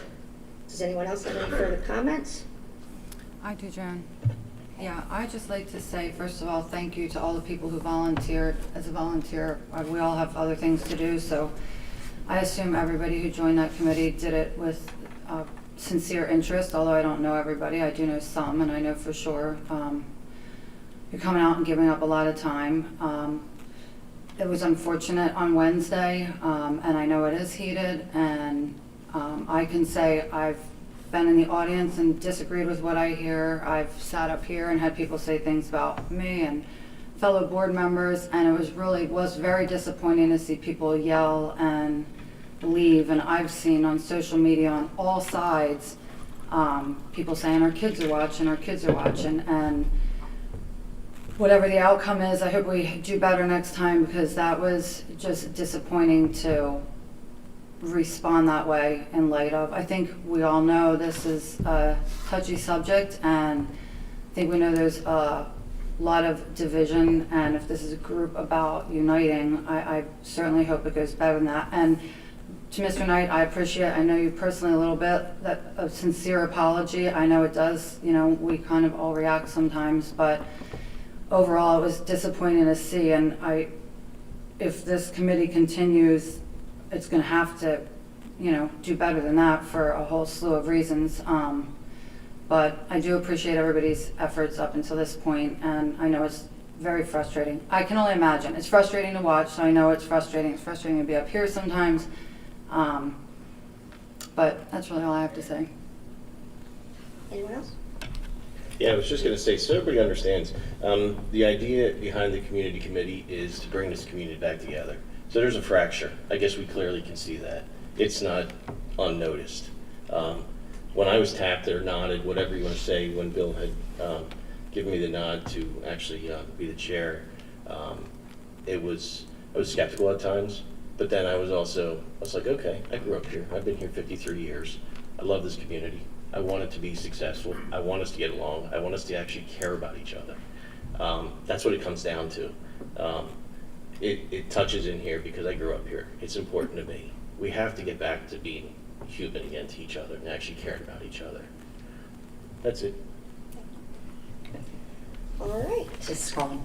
Oh, wait, I just wanted, Sorry. I just wanted to speak to that.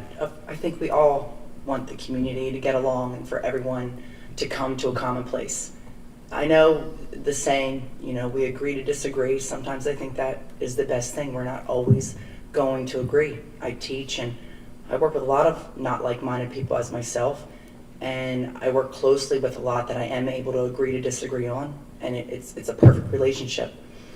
I will just say that the platform that I ran on was not for DEI and not for any social activism in our schools, and I will continue to try to uphold that promise. I do not think bringing the community together is that the solution is DEI. I see things on a different end behind those doors in schools with kids, both sides, and I would encourage everyone with some of the examples that were given from things that happen specifically to students that if you know about and you do not feel that they were handled appropriately, I would truly encourage you to email us. Behavior is an issue, and it has gotten to a place where it's gotten out of control and dealing with certain situations. So we do have some work to do. We all need to grow, and hopefully that'll be the goal, through my 4 years on this board. But please email us with specifics if you feel that a situation is not handled appropriately, especially with your child or somebody else's child. All right. We're moving on to the IU report. Mrs. Vance Clement. Thank you. The IU met on February 15th. I just have a few things I wanted to highlight. One is the Fab Lab. The new Fab Lab Center is now accepting registrations for several upcoming fun and exciting events and activities for kids. There's 4 different after-school clubs beginning March 1st and meeting once a week for 6 weeks. There were 2 STEAM Saturday events. One was just on February 26th and another one is going to be on March 26th. There are details in registration for the Fab Lab Fab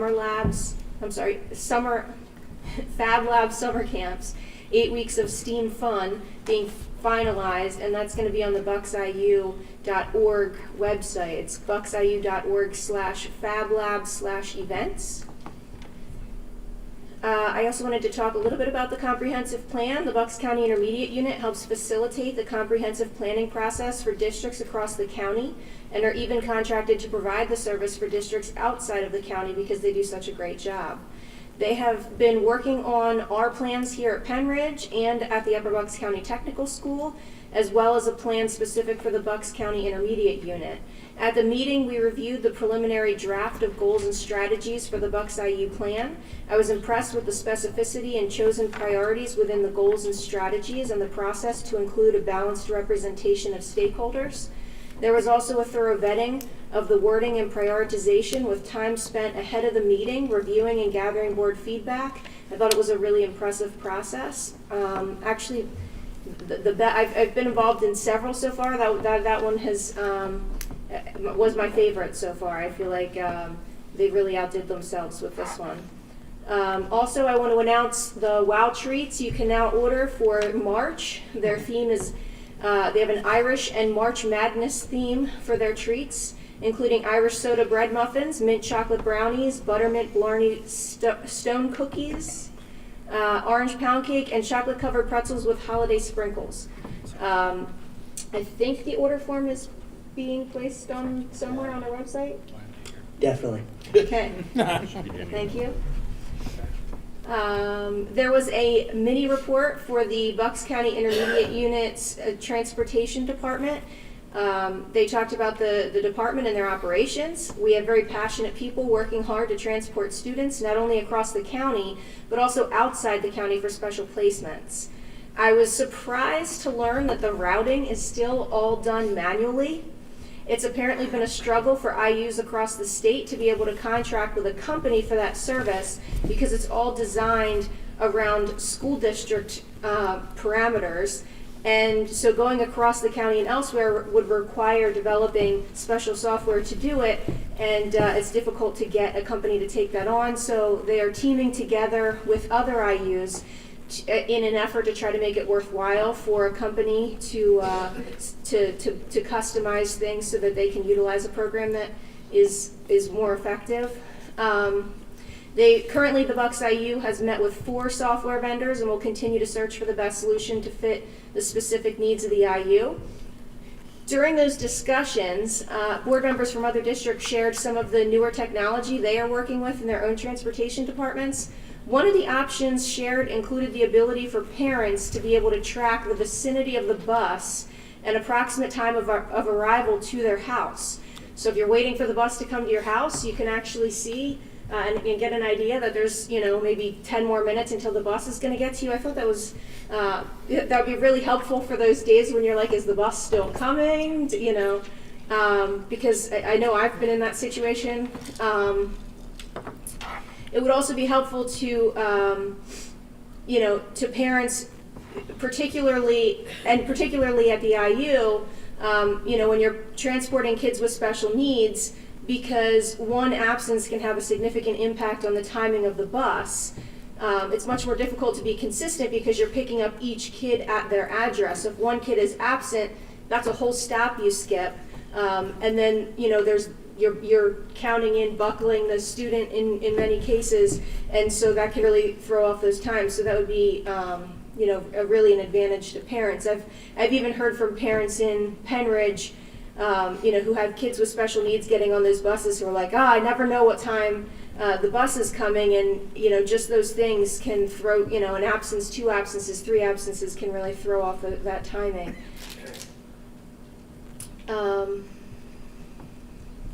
And the last thing I just wanted to mention, we get a legislative report from Rebecca Malamus every month, and there was one topic that I just wanted to share with everyone because cyber charter reform is something that we have really focused on here at Penridge, and I know Dr. Bolton advocated for that and also had sent letters, trying to make sure that the allocation of funds is fair. And so I just wanted to give an update on what was going on legislatively. Currently, cyber charter schools in Pennsylvania charge school districts between $8,300 and $36,000 per student per year. By comparison, the typical tuition rates and intermediate unit charges to provide comparable online education is around $5,400 per student per year. The governor's budget establishes a site-wide cyber tuition rate of $9,800 per student per year and will better align tuition with the actual cost of providing an online education. This reform would save school districts an estimated $199 million annually. Also, when it comes to special ed funding, currently school districts receive funding for special ed students through a 3-tiered special education funding formula, with funding increasing as the student's need for special education services increases. Special education tuition payments to charters, however, are calculated based on the outdated assumption that all school districts have a special education population of 16%, regardless of the level of services a student's IEP outlines. So if anyone anyone who has an IEP automatically gets that higher rate, even if they're not even getting any services that would that would constitute that amount of money. The governor's budget applies the tiered special education funding formula to all charters to better align special education funding with actual costs of providing services to special education students. This was a recommendation from the Bipartisan Special Education Funding Commission and is targeted to save school districts an estimated $174 million annually. And lastly, dealing with the redirection process. If there is a dispute between a school district and a charter on tuition payments, the charter school may petition the Department of Ed to reconcile the dispute through the redirection process. This budget proposal provides clarification on the redirection process, including the basis for reported expenditures and deductions included in the tuition rate calculation to increase fairness, accountability, and transparency. So there's been a lot of different options and solutions thrown out. This at least would make things a little bit more fair as far as the costs. No solution is perfect, but I think it at least puts things a little bit more on a level playing field. So just thought that would be helpful for everybody to know.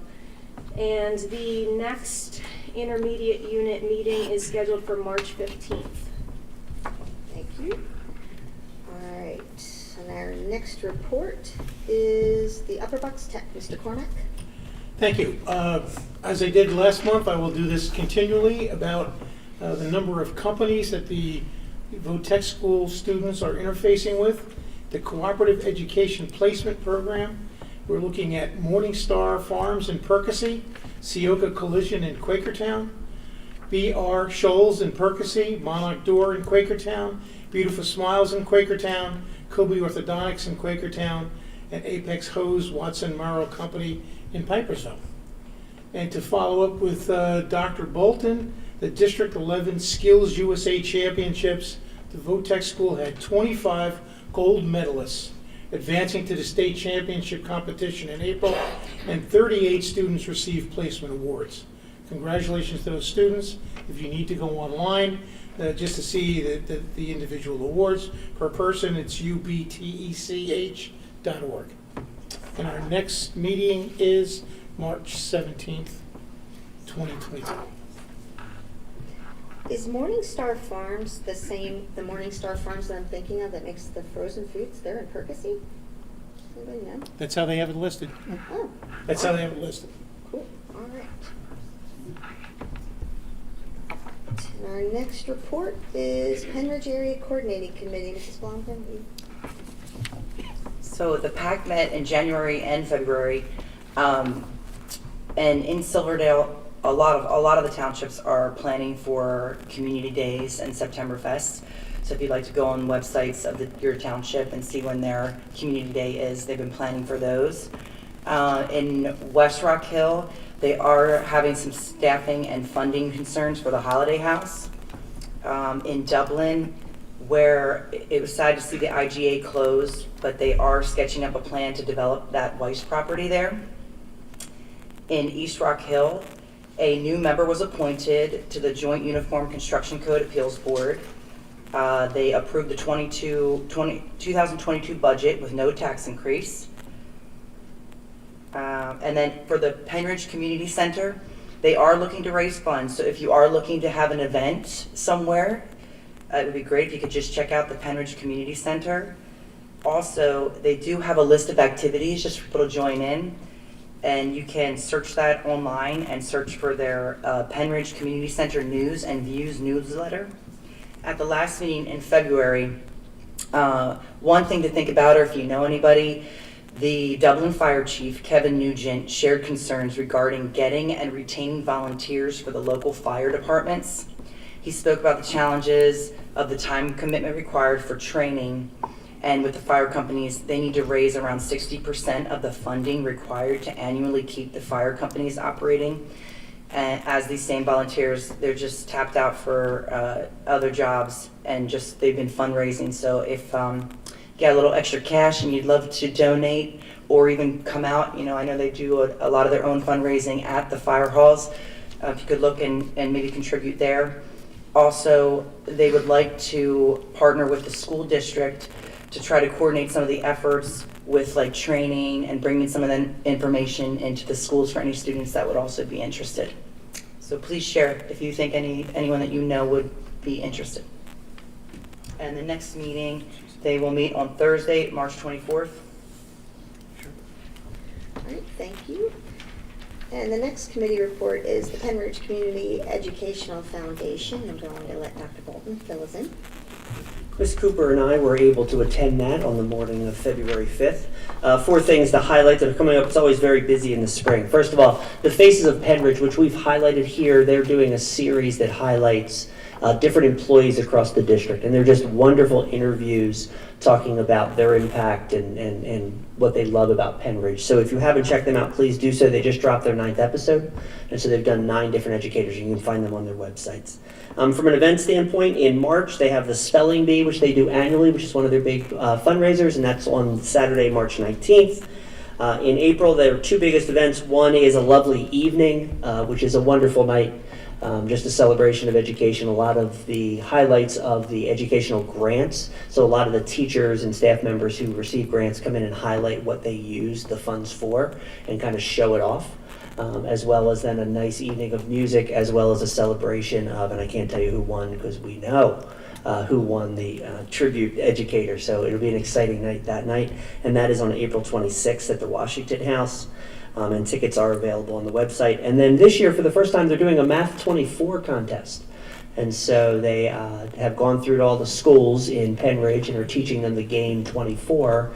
And there's going to be building winners. And then on April 30th, there will be a district-wide competition that PCF is sponsoring. So, and their next meeting is scheduled for the morning of March 5th. Okay. So that brings us to old business. Do any board members have old business? Okay. Any new business? And that brings us back to public comment. Madam President, this is the second time for public comment for those people who signed up for this this spot. We remained under policy 903. And the first person I have on my well-annotated list is Tina Gerhardt.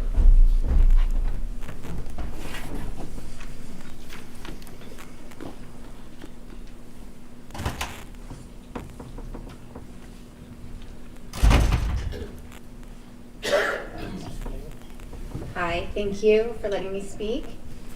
There's a lot of people here. I haven't spoken at a meeting in a few years, several years ago. I'm sorry, you just have to say on this part. Bedminster Township. Thank you. Last time I was here to speak, there was nowhere near the amount of people that are here today.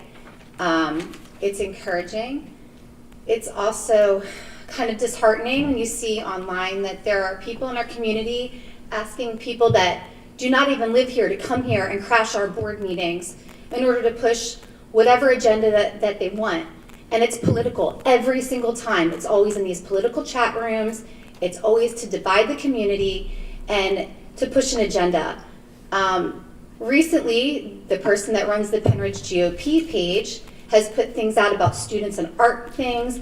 She shows up at our meetings. She pushes her agenda for banning books or having them reviewed. There's no reason in the world that a book about a legally recognized in marriage family with 2 mothers should be under review. This is a public school in the United States. There's no reason for anyone ever to pull a book like that for review. It wasn't sexual in nature. There was no violence. Yet this person who runs this very, very political page on Facebook is here with her son week after week, always with a problem, and it's always political in nature. She doesn't own property in the district. She doesn't have kids here. There is no reason that she should be driving every meeting with her propaganda. I would like the board to not follow what is being told by people like this this is what the community wants. It's not what the community wants. It's what certain people in the community want that have no vested interest. You have to ask yourself, why is it that she is showing up here pushing this stuff in a nonpartisan forum? This is not a political forum. School board is not political. It's supposed to represent everyone. Yet here we are with Penridge GOP pushing this stuff every single meeting. It's ridiculous. My kids go here. It's public school. It's not, if you want to take your religious dogma, go to private school, homeschool your kids, whatever it is. And the audience will be in order, please. Thank you. There is, Heather Has Two Mommies it's a book about a legally recognized marriage in our country. There's nothing immoral about that, yet it had to be up for review because a bunch of people cried about it because they have their own religious beliefs. There's no place for that here. I'm tired of it. I'm tired of every week listening to this. I don't see other groups that are political in nature showing up here asking people to come to our district and infiltrate our meetings. I mean, it's all over the internet. Thank you.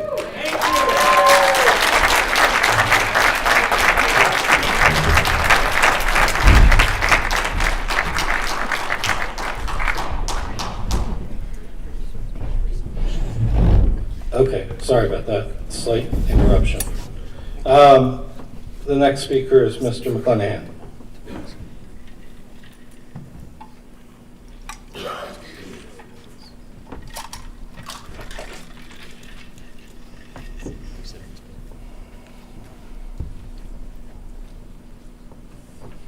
All right, a few things. First of all, last week was Engineers Week. Hurrah. Thank you very much. Shut them up. Okay.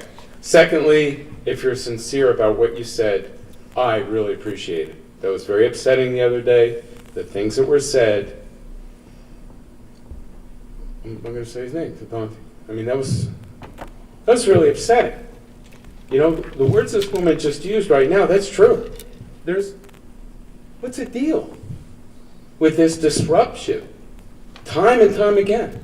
For her to go up and say those things, the December meeting of the ad hoc was great. I really enjoyed it. You know, afterwards, I know we spoke. I thought we got somewhere.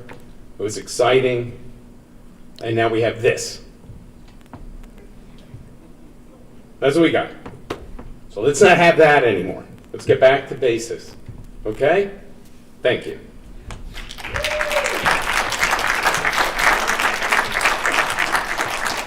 Next speaker is David Badillion.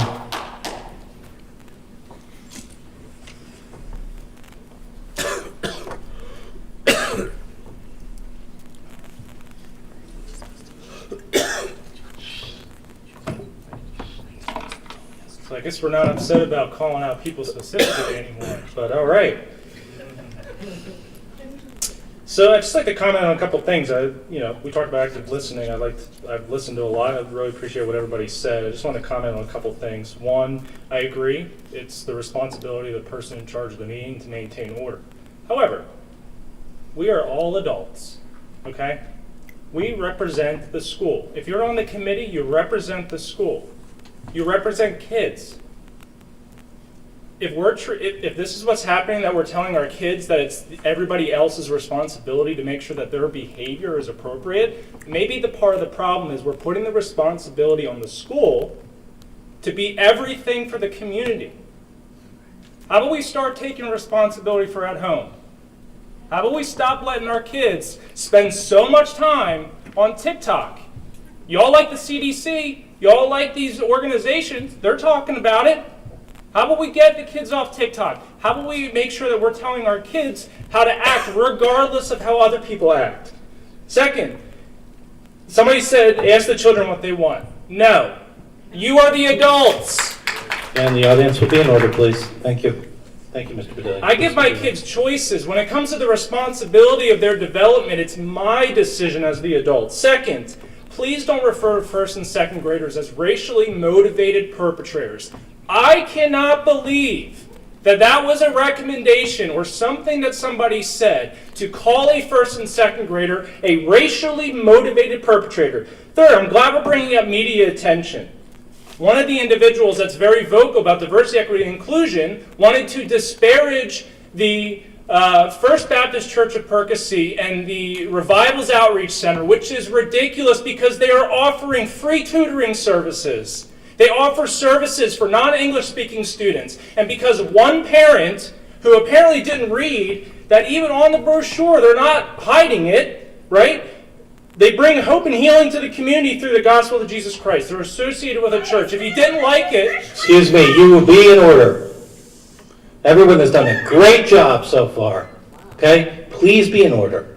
Just be respectful and allow Mr. Badillion to finish his comments. And everyone else who's on this list will get a chance. Again, everyone's done a great job, and I thank you. Mr. Badillion, could you finish your speech? thank you. Am I able to reclaim that time? She stopped the time. Thank you, perfect. Again, if there's an issue you don't like, it's a free service. But we talk about as if the media is just looking out and finding random stuff. These are the same individuals going to the same journalists that are trying to attack the community. What would happen if this free service, like, are we scaring other organizations that may be willing to offer free services, but if this is how they're going to be treated, like, if Revival's just pulled out, who's taking ownership of that? Who's taking ownership of the students that all of a sudden who can't afford paid tutoring are going to lose that opportunity? Okay, Mr. Badillion, thank you.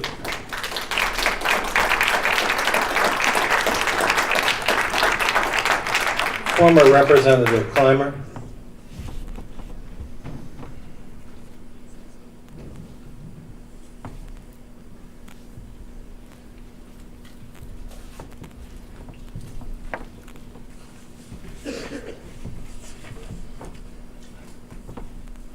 Good evening, Dr. Bolton, members of the Pembroke School Board.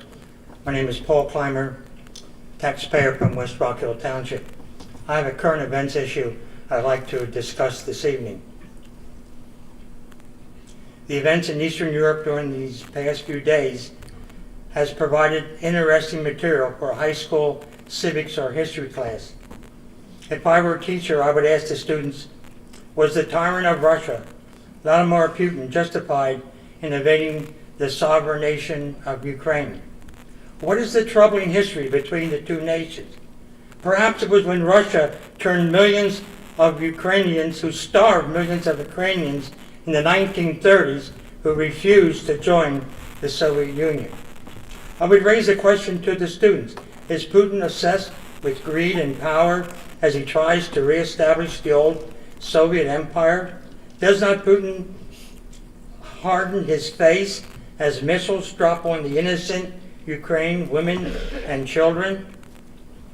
Despite this being a type of David and Goliath war, Ukraine President Zelensky has endeared himself to his fellow countrymen by willing to fight the tyrants and give his life, if necessary, for his country, for his freedom, for liberty and independence.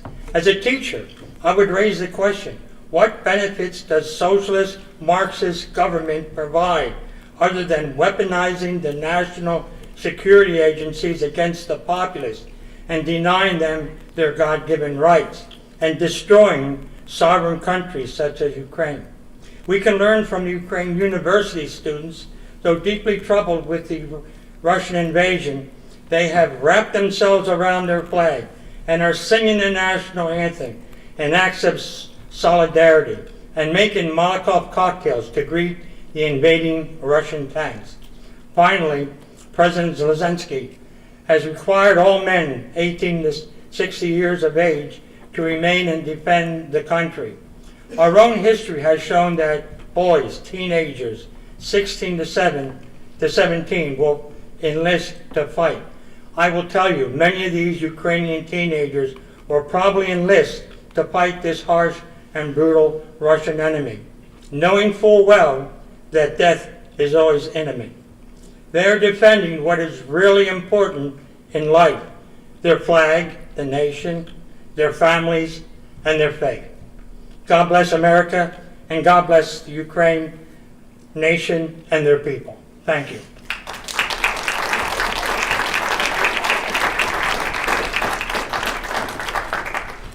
Next speaker signed up is Laura Foster.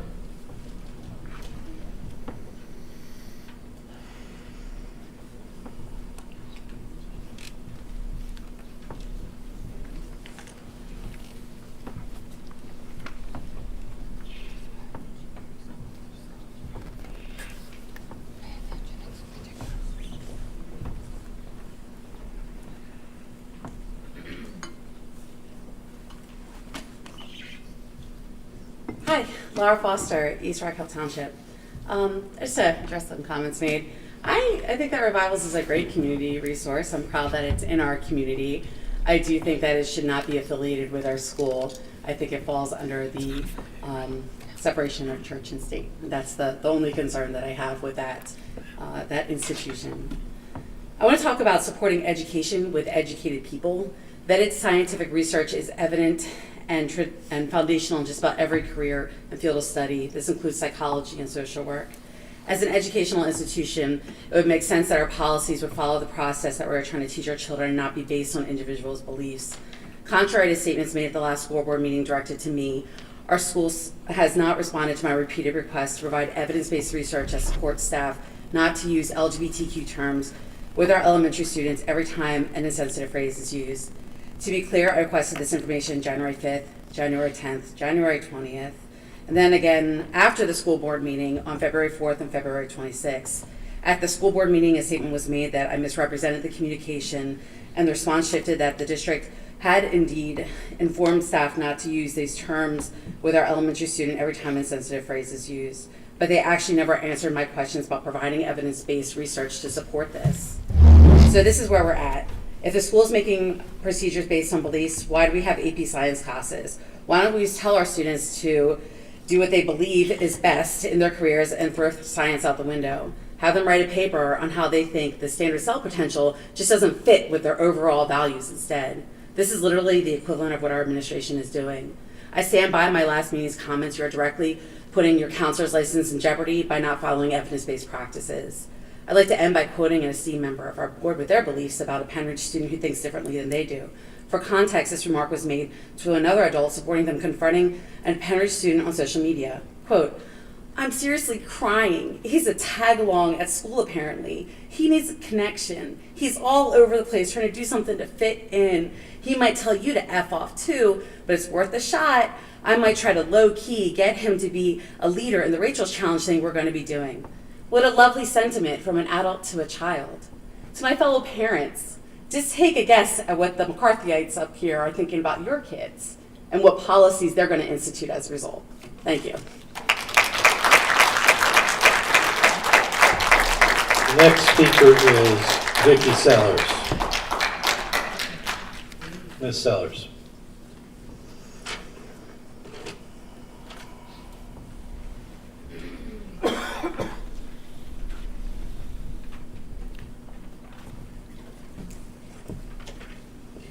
Vicki Sellers, East Rock Hill Township. Good evening, Dr. Bolton and Penn Ridge School Board. I would like to address the recent attacks made against Penn Ridge School and faith-based organizations offering free tutorial classes to help children during recent difficult times during COVID. Tonight I would like to share with everyone what is actually stated in the Constitution and dispel the myth believed today of separation of church and state. If you take a close look at the Declaration of Independence and the Constitution of the United States of America, you will not find the words separation of church and state. If you read the journals of the debates and discussions of the Founding Fathers while constructing the Constitution and the Bill of Rights, or in the state's journals of the ratification process, you will not find the words separation of church and state. What you do find is within the Bill of Rights, the First Amendment, a proclamation stating that Congress shall make no law respecting an establishment of religion or prohibiting the free exercise thereof. We need to understand that the core idea is not to separate God and all things religious from public life, but rather to ensure that this country never have an official church, a single national denomination like the Church of England, and that no one could ever be coerced in matters of faith or practice. The Free Exercise Clause is designed to stop government from infringing on the beliefs or prohibiting the actions of religious individuals and organizations. As long as no other inalienable right is being stomped on, we are free to practice our faith privately and publicly. So where did this phrase, separation of church and state, come from? In a letter that Thomas Jefferson wrote to Danbury Baptist Association, assuring them that the First Amendment would unquestionably protect them from government interference, President Jefferson wrote, believing with you that religion is a matter which lies solely between man and his God, that he owes account to none other for his faith or worship, that the legitimate powers of government reach actions only and not opinions. I contemplate with sovereign reverence that act of the whole American people, which declared that their legislature should make no laws respecting an establishment of religion or prohibiting the free exercise thereof, thus building a wall of separation between church and state. So, to sum up, government is prohibited from setting up a religion and prohibited from interfering with religion. It states nothing about religion not being taught. Benjamin Rush, a founding father, said, quote, "If you take the Bible and the religion out of schools, you will spend all of your time and money fighting crime rather than Thank you, Mrs. preventing it." Sellers. Governor Morris, signer of the Constitution, Mrs. Sellers, I'm religion sorry. is the only solid basis. Mrs. Sellers, Therefore, your time is up, education- ma'am. All right, read, learn, and teach the Thank you, Constitution. ma'am. That's Thank you. the basic. The next speaker is, and we only have a few speakers left, so please be patient. And again, thank you for your courtesies. Barbara V's. I have to say that some of your handwriting is less than perfect, but I'm getting through this.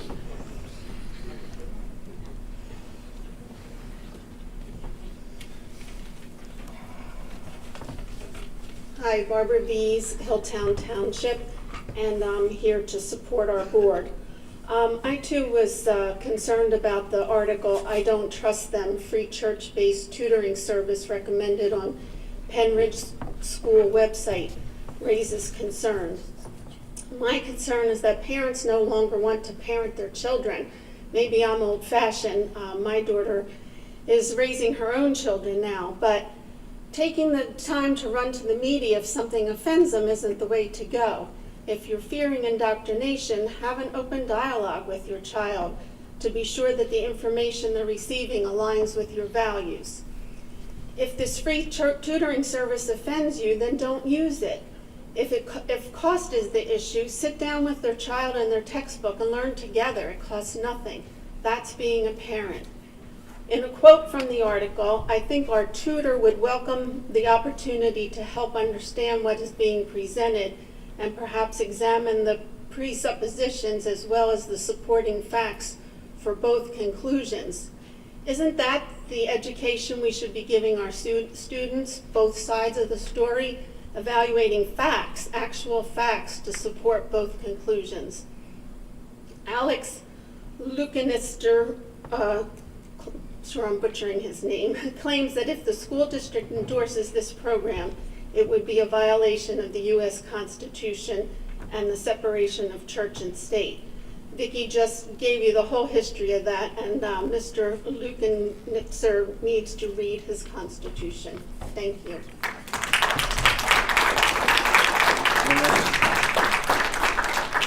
Press the smiley face, I kept telling you. The next speaker is Ms. King.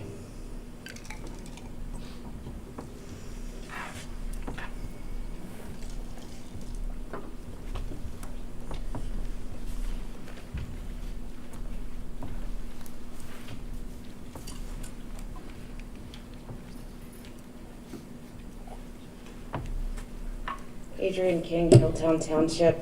I stand before you now as a member of the Bucks County NAACP, has been stated many times during this meeting. During the November community meeting, President Downer of the NAACP came and spoke, and one of the members of the committee mentioned that the NAACP should be there as a resource. So we just wanted to make it visible that we have extended our hand to the committee as a resource, and on February 7th, 2022, we sent the following letter to the Penridge Committee members. Dear members of the committee, we at the NAACP Bucks County chapter want to commend you for the strong mission statement that your committee created, which specifically included diversity, equity, and inclusion. We understand that the conversation to get to this mission statement wasn't easy. The way your group stuck with it and did the work necessary to build that common vision shows you're committed to the task, and we applaud you. We understand that the new task is to figure out which data Penridge should be tracking and make public so that everyone in the community can see how the work is progressing. Here are a few types of data that the district is already mandated to track and that we should be included in what is regularly made public. A breakdown of the student enrollment in academic honors, AP courses by race and gender, disciplinary actions, including suspensions, and when matters are referred to police, broken down by race and gender, racial composition of students, faculty, and staff, and state assessment scores broken down by race and gender. This data will be essential to both the establishing where Penridge is right now and providing a high-quality education to every student, and also tracking over time the progress that they are making to deliver on that promise. Grounding the work and the committee in data will help to evaluate its effort if your efforts are working. The NAACP sent that letter because we believe the committee was moving forward. However, it now appears that the committee is revisiting the mission statement because some members do not want mention of DEI included. As I listen to the many objections to DEI, I am struck by how often I hear Dr. Martin Luther King's name evoked as the author suggests that they follow his teachings and they are colorblind as they negatively target all that represents America's diverse culture, or they encourage an extremist agenda, or they promote causes that are anti to everything Dr. Martin Luther King has ever written, said, or taught. This committee has been in place for 4 months at this time, and they have not accomplished one thing related to their supposed initial purpose. It is time for this team's leadership to let us know that they are thoughtful and focused on the work that they were tasked to do, and to stop allowing childish distractions to redirect attention and divide the group. We will continue to observe this committee and are invested and serious to help in any way that we can to make this committee's work a success. Thank you, Ms. King. I missed somebody and I apologize. Yogita Sutam. My apologies to you. I missed you in the first go-round. I was just wondering why my name is not coming up. Well, one, because I missed you, and two, because I couldn't actually make out your name but I'm working on it. I guess this is the later one. I Yes. couldn't. You're good. Okay. I'm Yogita from Hilltown Township. To all the board members, thank you for the opportunity. I'm representing a large group of Indian families and Indian community. Today I'm accompanied by 5 Indian parents from Penridge School District because we didn't want to crowd the board meeting. We are here today to request the board to recognize Diwali as a holiday in school's academic calendar. Just for your information, Diwali is the festival of lights. It's one of the popular festivals in India and South Asia, and it's celebrated by Hindus, Jains, Sikhs, and some Buddhists. It is very similar to other cultural religious holidays. It's a major part of Indian culture and celebrated by lighting lamps, making sweets, and exchanging gifts.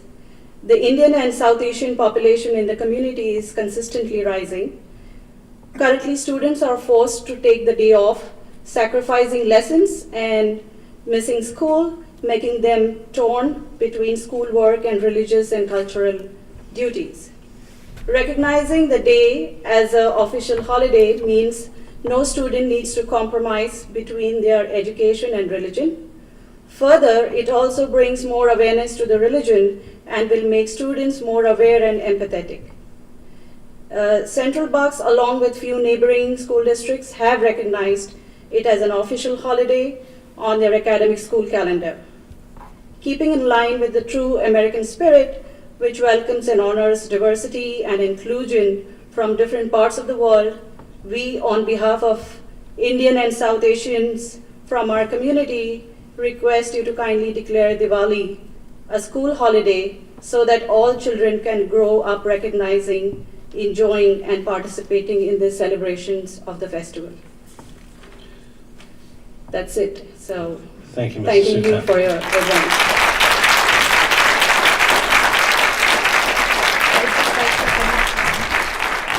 Thank you. Tina, either Pay or Day?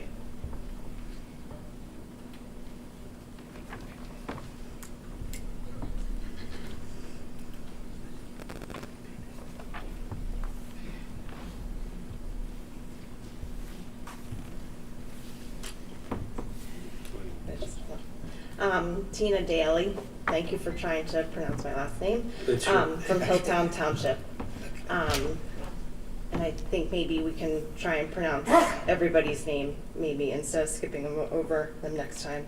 I think it's interesting that kind of religion has been brought up too, because the beginning of this year, I really lost faith in the public schools a little bit.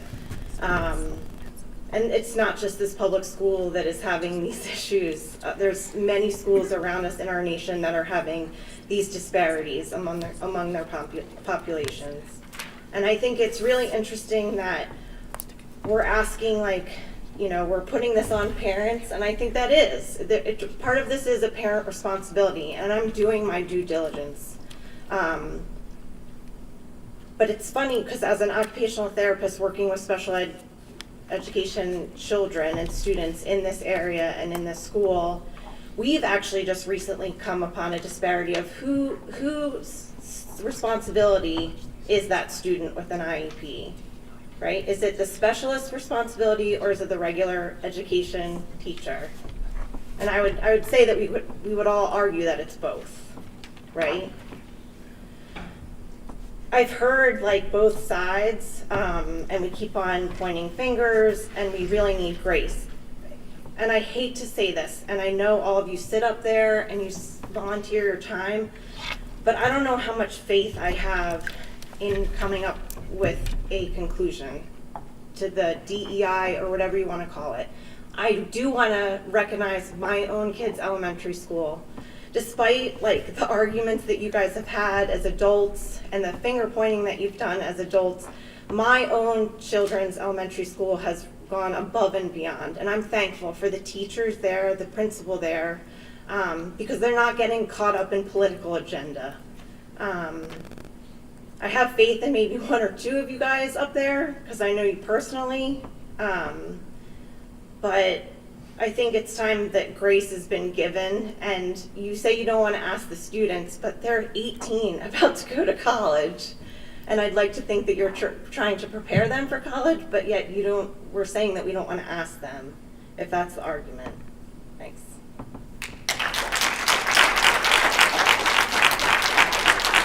Let's see here. Nick Taliska has signed up for this. I will decline that invitation, Mr. Miller. Thank you very much. Okay. I have a Kevin Levin. Okay. And then I think the last person I have is Ms. Downer, if she's still here. Did we miss her?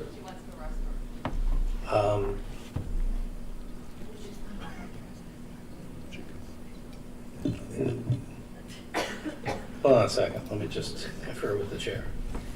Well, in the meantime, I did want to go over some of when you come up and it asks you for your municipality, we do have towns in Penridge, such as Chalfont, that appear to be in a different school district. So when you write down your municipality, it's kind of like when you sign for where you vote, write Hilltown Township so that we know you are a Penridge resident. Because if you remember from previous meetings, we've asked that if you do not reside in the Penridge School District, that you really, aren't supposed to speak at the meeting unless you have permission to speak on behalf of an organization that's in the Penridge School District, and you've gotten permission from that organization to speak. And as far as the other people that were in the second comment period, that was because you had written down no for the question that asked you if you were speaking to an agenda item. So it's not a slight, it's organizing it, the speakers for the people that are speaking to agenda items and people who aren't speaking to agenda items, and then additional, categorizing for individuals who don't reside apparently in the Penridge School District, because we need to make sure that you have permission from a group within our district to speak. So having said that and given that explanation tonight, we are going to allow members who don't reside in Penridge to speak, but we'd ask you for the future to obtain permission from an organization to speak on their behalf. So I think I saw Ms. this Downer, letter are you today. back? Yes, you are free to speak, ma'am. Back. Can you hear me? Yes, ma'am. You have to speak the microphone. I'm good. I represent the Bucks County NAACP, and I asked Ms. King to read my piece. Thank you, ma'am. Thank you, I appreciate it. Believe it or not, ladies and gentlemen, we've gotten through our entire list, and thank you again for cooperating with the chair and with the processes we have. We have 2 more items on our agenda. Feel free to stick around for those 2 small items, and then we're going to adjourn. Okay, so actually, we are at announcements. An executive session will be held following tonight's school board meeting to discuss legal and personnel matters. The next school board meeting is scheduled for Monday, March 28th, 2022, and I will entertain a motion to adjourn. Okay, so we are adjourned.